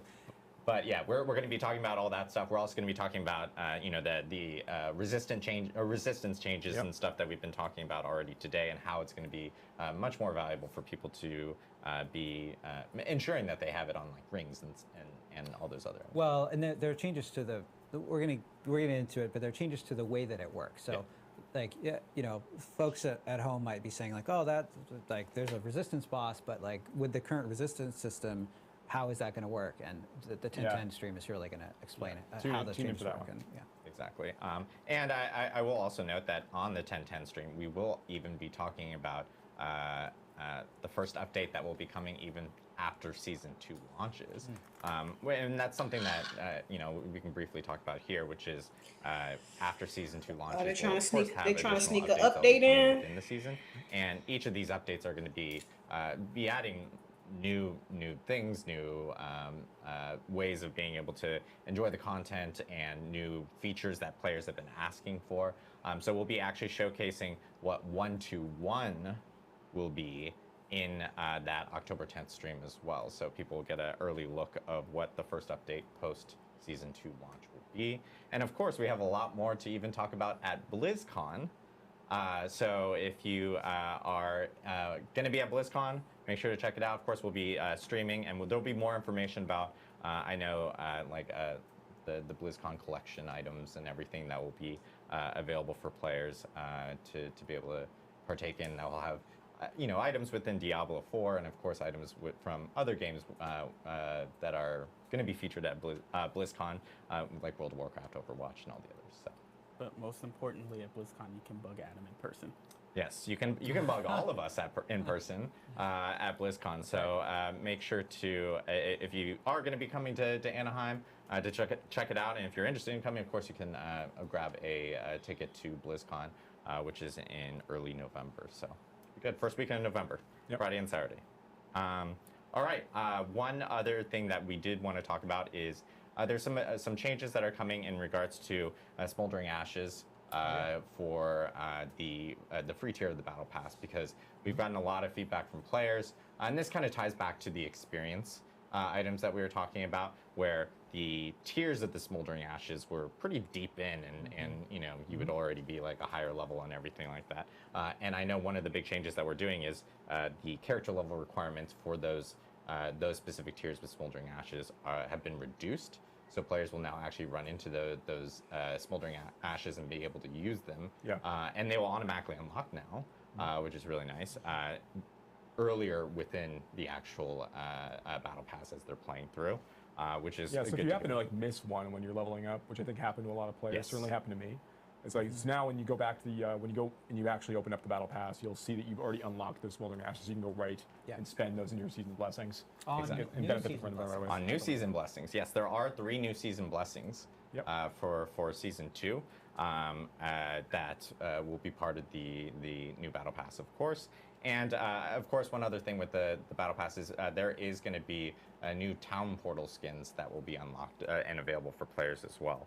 So of course, you can now change from blue town portal to different color town portal if you'd like, and there will be other town portal skins available in the Battle Pass as well. So I like this angelic sort of feel to this one. Angelic one. Very cool. Yeah, you can look like you're friends with Imperius or like best friends with Imperius with your new town And again, portal. the free track. Exactly. Yep. Imperius, Inarius. Sorry. Well, any of the ancients. Yeah, technically, just pick it a would be spear more angel. orange, I would say, if it was Imperius to match him. So I've been playing some Heroes of the Storm lately. So Love Heroes of the Storm. I've got Imperius on my mind right now. Well, we do actually have one other big news thing that we did want to actually talk about today as well, which is we are bringing more Diablo 4 players into the world because we're here to announce that Diablo 4 is actually going to be launching on Steam with the launch of Season 2. So on October 17th, Diablo 4 will be available on Steam. Nice part about being on Steam, of course, is it carries over the same elements as all the other or all the other platforms. So cross-play, cross-progression will work immediately day one for anyone who does purchase on Steam. And so if you have friends on Battle.net and they prefer to play on Steam, they can, of course, play together from both sides, which is awesome to see. So wishlist will be available immediately after the stream for Diablo 4 coming on Steam. It's really nice if you have a Steam Deck, it's another option of being able to play Diablo 4 because you can now take it like on the road with you, which is really good to see. So, yeah, sure. Yeah, lots of Sanctuary on the go. Sanctuary on the go, yeah. Which is good. And by the way, cross progression and everything, of course, that works with the console players as well. So if you're playing on Steam, you'll of course be able to play with Xbox and PlayStation users from that end. But I'm really impressed, by the way, that we got through a lot of content here in a pretty efficient manner. So fast. We actually are going to go through some Q&A from everyone in Twitch chat. So if you actually have a question and you're in Twitch chat, feel free to ask the question. We'll try to grab as many questions as possible. And I'll use my trusty iPad and ask the questions and, of course, call out people's names and attempt to pronounce them correctly. But I know we will start off with Here come the lies. One first question. Here come the as we lies. grab more. Within the group, but what plans do you have for itemization? Yeah, so we've obviously got a ton of feedback about the feeling of earning rewards in Diablo 4 and the feeling of like the power of those items and how interesting they are and how easy they are to compare and what the path towards getting like perfect items feels like and really what players are meant to do once they reach like that threshold of the game where they're trying to like fully like perfect their build. We have a lot of ideas of things we want to add on the itemization side in Diablo 4. The sorts of things I talked about earlier in the item section, like those really are just like some first small steps of the sorts of things we want to do. But we're reading through all this feedback. We have all like really interesting ideas and designs that we're working on the side. We're excited to be able to bring those things to you over time. And we'll be talking about more of them in the future. But yeah, we have big plans for itemization for Diablo 4. Yeah, I mean, really, the themes here are more endgame stuff and improvements to itemization. Yeah. All right. Quick question here from Cursed47. It's great to improve mounts, but what will you do to fix and address open world items? Teleporting from Nightmare Dungeon to Nightmare Dungeon sometimes isn't very fun and wasn't the best way to fix the time issue. Is there more plans for open world elements using mounts? Sometimes doesn't feel like it matters after a certain point. Yeah, I'm not sure what is being asked there. They're asking if there's going to be like some more plans for some like open world content or anything that will be on the open world. And I think a lot of this ties back to some of the stuff that you're actually seeing in Seasons, because Seasons actually ends up adding a lot more content to the open world, even with Season 2. With us being able to add additional objectives and everything for players to actually grab. We want to have a mix of gameplay that occurs in dungeons, which is core Diablo gameplay, and gameplay that's occurring in the open world. And so with Season 2, you see things like the Blood Harvest, the new Blood Harvest, exactly, and some of the changes like the monsters being on level with you in open world. And the changes that Joe talked about with item power based on monster power. Yeah, in addition to that, just making sure that the various activities we have in Diablo 4 feel more rewarding to engage in on their own. One component of that being that the summoning materials that you need to go and farm these bosses that you want for these special unique items, and in some ways to go and challenge Duriel as well. for those uber unique opportunities. Like these represent, I think, good steps forward to kind of make these content feel more compelling in general. But as we continue to march forward, and we're looking at, I mean, we showed the content chart earlier with like all of the bosses and the way we're sort of thinking about various parts of the end game experience. There's a lot of room there for us to continue to create more distinct activities that appeal to different kinds of players, and also just continue to bring out like various kind of parts of Sanctuary to make things more fun and engaging for players. So this really is, again, like just like the first step of the sorts of things we want to continue to add and inject into Diablo 4 over time, right? And adding more content to the overworld is a part of that. Particularly like, content that has like high monster density and is like fun to go engage with and slaughter monsters in. Adding it and the relevance of the content in the world, right? Because if there's content in the world but it's not relevant, then it just you're just riding past it, right? That's absolutely right. Yep. We have a question from these names. Legless puppy, which probably rolls around on wheels, and it's probably a cool puppy. That sounds for sure. really sad, actually. Well, I mean, if it has wheels, that's pretty cool. I mean, I guess if it has wheels. Yeah. Sure. Rolling on some good rims or something. Okay, I guess Adam likes taking legs off puppies, but weird take. Is there any chance of the level cap being removed off of Paragon glyphs? Yeah. Joe, do you want to take that one? Yeah, sure. So so we have talked before quite a bit about how we look at power progression in Diablo 4. Particularly, we talked a lot more about this like before launch, and a little bit before Season 1. But Diablo 4 is designed with the idea of kind of cap power progression sort of in mind. We want to make sure that we find the right ways for players to continue to grow the power of their characters as they continue to engage in the game. We will be looking for more opportunities for players, particularly as they reach level 100 and they're looking for more ways to get stronger and get more powerful. We want to find more ways for them to do that feel in ways that feel compelling and are fun, and don't feel like this extra task work they have to do in order to like take that next step, right? Yeah, I think if I think about the reasoning behind that question, I think part of it comes down to,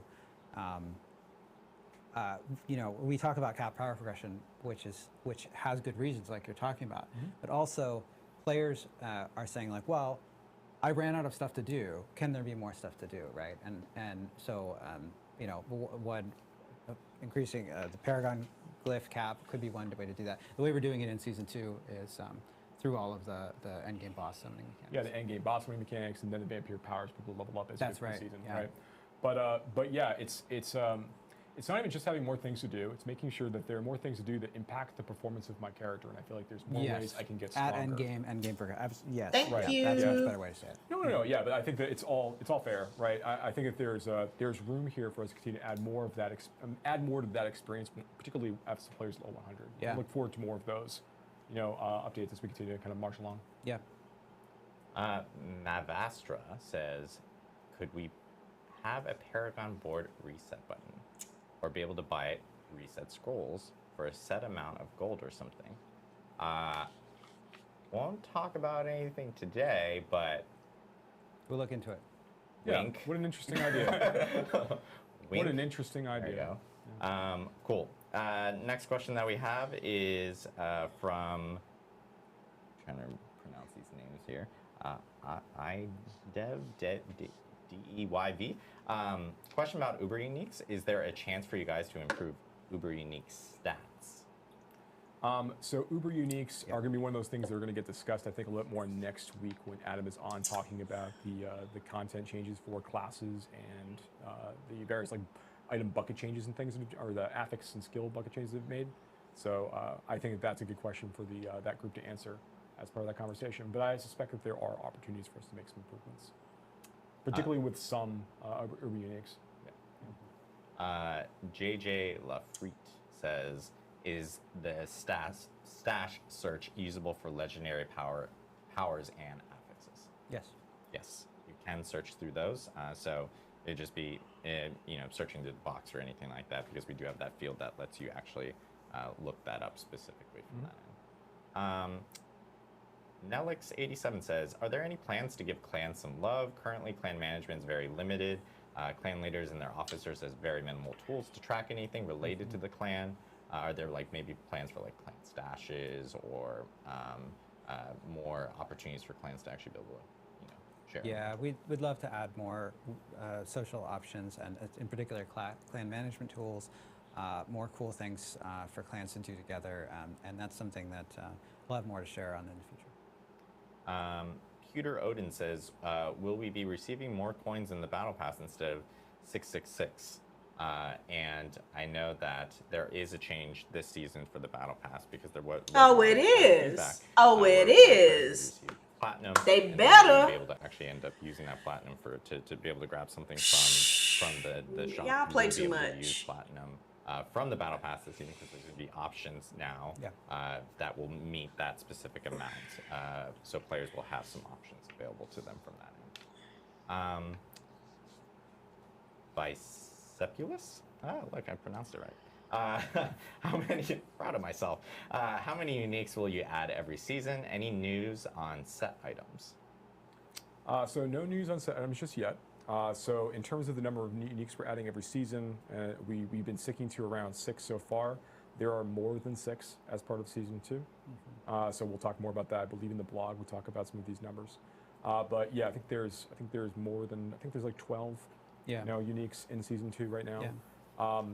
We'll be continuing to evaluate these counts as we go, but now that there's ways for players to farm these things, we're excited about trying to find more opportunities to inject some of them. But we also want to continue to add new legendary aspects as well, and more ways to kind of like create that build and kind of earn it more, before you hit like World Tier 3, right? Yeah, and in general, season 2 is represented. Like we think that there should be more. In a season, and season 2 is representative of that direction. Question from Fletchy. Good name, not biased at all. How is Duriel going to compare to Echo of Lilith regarding difficulty? Yeah, that's a really good question, actually. So Echo of Lilith is our pinnacle challenge boss. She is very, very difficult. We made some adjustments to her to make her a little bit easier for players of different builds to take down, which I think you've seen some of those changes even during the course of Season 1. But in Season 2, Duriel is designed not to be at that same level of difficulty.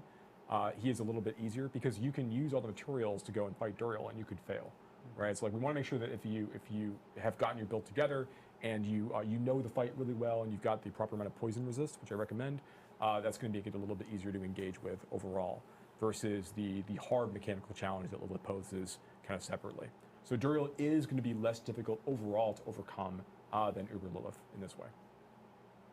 I'm going to try to combine 2 questions into one here because I think they're pretty similar in terms of, or at least we can talk about them both together.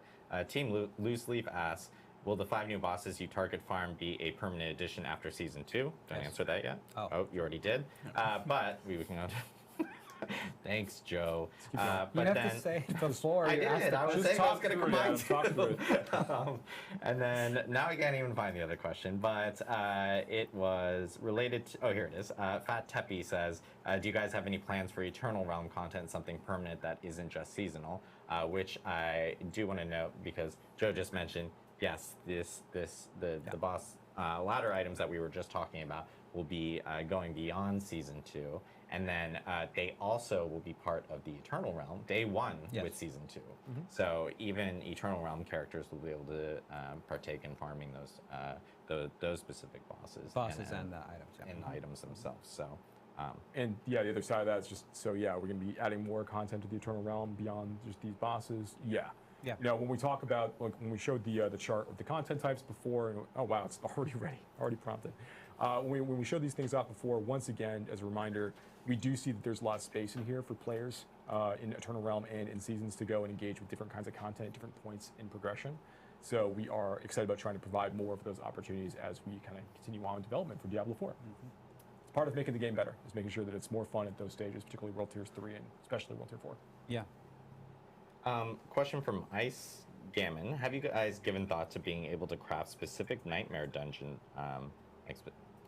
keys rather than crafting over and over to get a specific dungeon? Yes. We are still kind of talking about how we want players to engage in Nightmare Dungeons and what makes it most fun for them. So we're in constant conversations and we're looking at gameplay and analytics, and also just general player feedback. Just give them the option, we're taking just like how y'all giving people the option to sort through their items or inventory. Question Give from people Digital the Wizard option 91 whether they regarding want in-game to boss mechanics. Is make there any a visual specific improvements dungeon to the key. readability of their attacks? Just get when you give people compared to, like, options, other bosses or other encounters. more options. Yes, there have been. That'll Yeah, be I like think, different ways and different things for them I to know do. we showed like really brief.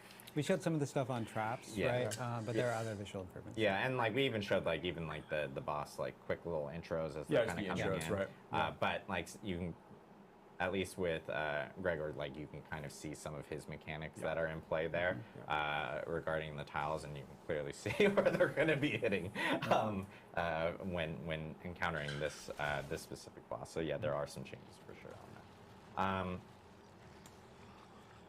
BR Bulbul. Are you going to be able to save builds to a wardrobe like Diablo 3 potentially in the future? Oh, builds, yeah, like you can with transmogs right now. Yeah. Yeah, this is something that we'd like to add in the future. And I think you said that on stream before, actually. Now that I think about It continues to be true. Yeah, it continues to be true. Has not changed. Is there any plans for this from Intrepid Gamer? Are there any plans for like adding a trade interface where players aren't having to actually use like other third-party tools, like going over Discord or something like that to potentially find opportunities to find other users that might have that? Yeah, there's some light functionality baked into trade chat right now, but I think we're really, as part of the season, like with the material trains can be available for players to use to summon bosses. I think we're starting to see players begin to stress the systems that we have, and based on their feedback, it's going to advise a lot of how we want to like think about trading in the future for Diablo 4. Yeah. So that's going to tell us about like UI UX enhancements we want to make, and just general like improvements to the kinds of things you can trade, stuff like that. Yeah. Arcadium OW says, previously the idea of permanently upgrading our Codex of Power with extracted aspects was discussed. Are you guys still interested or looking into this? We want to make the Codex of Power better in ways like that, and we'll have more to share on that in the future. It's an interesting idea. Yeah. And I know there's a lot of people chiming in specifically in chat about like things like leaderboards, which we've already talked about. That is actually a coming in season 3. Yeah. Season 3 feature. Yep. So leaderboards are most definitely coming, and those will be available in season 3. Fujina TV says, "Do I need to buy the game again in Steam, or is there any source use of it in Steam if I bought it before?" You don't need to buy the game again on Steam. It's your choice. If you prefer to play on Steam, you can. Or sorry, let me clarify. You do need to buy the game again on Steam if you want to play it on Steam. But if you already have the game, of course, you have the option of playing it on the other platforms, specifically from that front. There's some people that prefer to purchase games on Steam and have it available there. So they have that option now, starting with Season 2 on October 17th, when the game becomes available on Steam. So, trying to think here. I've now lost track of where I was because I was going down a list. Legless Puppy again has another question. Diablo, or at Diablo, is there any changes planned for glyph experience cap, removing or increasing the level cap on glyphs, will give us more reasons to run Nightmare Dungeons on repeat? Yeah, I kind of answered this a little bit before. So we are looking at ways to make sure the players feel like they've got good progression opportunities once they reach like level 100. They've capped out some of these sorts of systems. The exact contents of that, or like exactly what we're going to do, we're not ready to talk about just today. Yeah. But we are definitely aware of the interest in that particular solution, for example. Yeah, I mean, we talked a lot about the changes in Season 2 that relate to leveling up to 100. And a natural consequence of this is that more players are going to reach 100. Yep. And that means they need content to do. And that's something that we're spending a lot of time thinking about right now. VZAT says, can Duriel drop 920 item power rare items or just Uber units? No, the items that drop from Uber Duriel at that stage are not going to always be, like the rare items won't always be 920 eye power. They're going to follow the same range as if this were a level 100 monster. So there's still a 75 eye power swing on the rare item drops from Uber Duriel, or the Duriel, the King of Magnets, right? So that's really more the focus there. The unique items obviously will have a much tighter range than 75 eye power swing of rare items, but and the Uber uniques will always be at 920. But rare items, no, they will still have a range. If you want to get title range on rare items, then you can maybe potentially think about going and hitting nightmare dungeons of a higher eye power range, or a higher level range, because then you're going to start having the eye power min of the rare range start to go higher and higher with every new monster level that you fight. A lot of questions about loot filters. Don't know if there's any plans or discussions regarding loot filters that you guys want to talk about. I'll just acknowledge that being able to filter your loot is part of ARPG that many players enjoy, and we have heard that feedback, and it's something that we're exploring right now. And then, let's see, there is a question from Misfit Dio, which is, will Nightmare Sigils rotate within the season, or will it be the same dungeons for the whole season? It's going to remain the same set of dungeons for the season in the current format. We can talk about what rotating them more frequently would feel like. It would mean invalidating keys after a period of time, or having a smaller selection of dungeons overall that rotates more regularly. But right now, we've really focused on making sure that we've got the set of like 25 really exciting Nightmare dungeons to engage with the season. All right, and we'll do one more question here, which is, actually, you know what, I know it's a question that a lot of people are talking about, which is stash tabs. And because obviously we have changes here for Season 2 that address a lot of inventory related concerns. Are there any plans for additional stash tabs in the future, or anything to discuss today? I don't have any announcements on additional stash tabs, but what I can say is that we recognize that there continues to be a need, and that there will continue to be a need for more improvements to being able to store items. That's just players. It's an RPG. Players want to store a lot of items, and we're going to continue to make improvements in this area. You've seen some of them here today in Season 2, and we're going to continue to work on this. Awesome. So took a bunch of questions here, and we went through all the Season 2, Season of Blood changes, or new Season of Blood mechanics that are going to be coming for players on October 17th. Again, Season 1, which is Season of the Malignant, actually ends on October 17th, and Season 2 starts also on October 17th.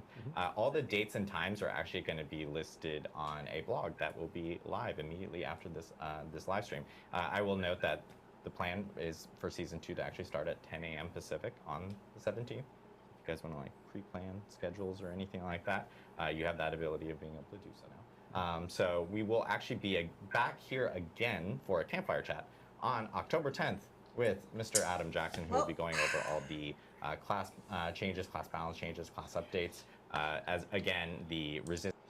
That has been that. All right.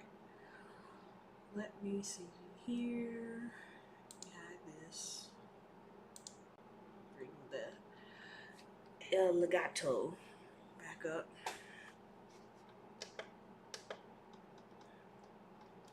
Let's go check out Diablo 4 real quick.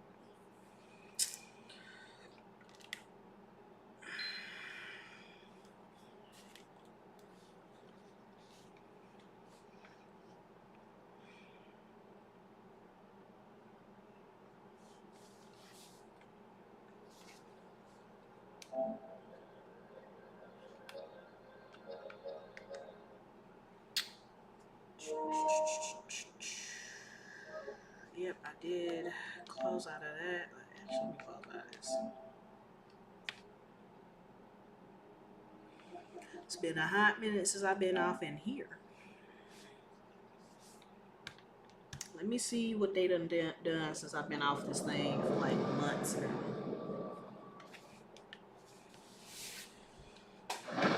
But like I said, I'll believe it when I see it. I know the higher tier dudes with Joe and DM, a bunch of other guys in the Diablo community that do the builds, they gonna definitely have a lot to say if y'all done did some foolishness again. Hopefully that's not the case. But yeah, right now Season 1 is still going on. Season of Malignant. I've already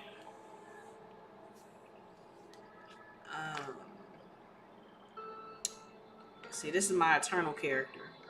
So before season 1 had started, this is where I literally stopped.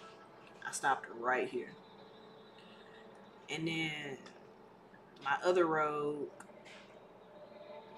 I stopped here in season 1. Didn't even make it to 70. I was just like, psh, what's even the point?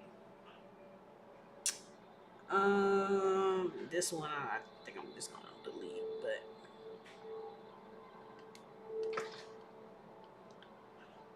I'm gonna delete that character. But yeah, I came off in here, did my season, grinded my season pass, and I stopped playing. I was like, psh, there's just no way.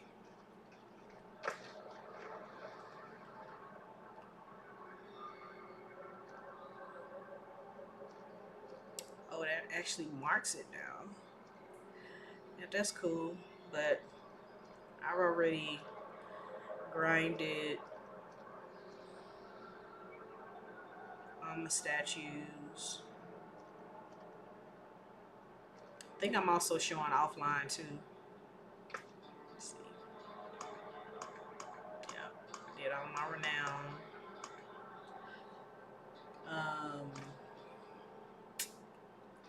Yeah, so basically with this character, I was just trying to get it to 100, but obviously I stopped because just wasn't feeling it.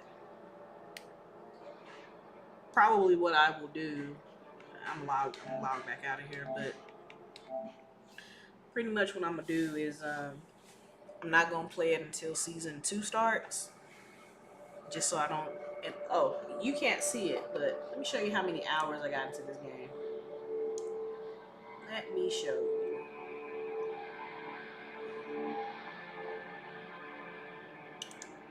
Webcam. See this number right here? 514 hours in this game, and not a now single rare Uber. After 514 hours have I received, and I'm just like, they don't exist. They don't exist. Anyway, guys, I'm gonna get up out of here. I'm gonna edit some videos, spend some time with the fam. I will see you guys again on Friday for my next regularly scheduled gaming stream. But until then, y'all be good. Have a good one. I'll see y'all in the next one.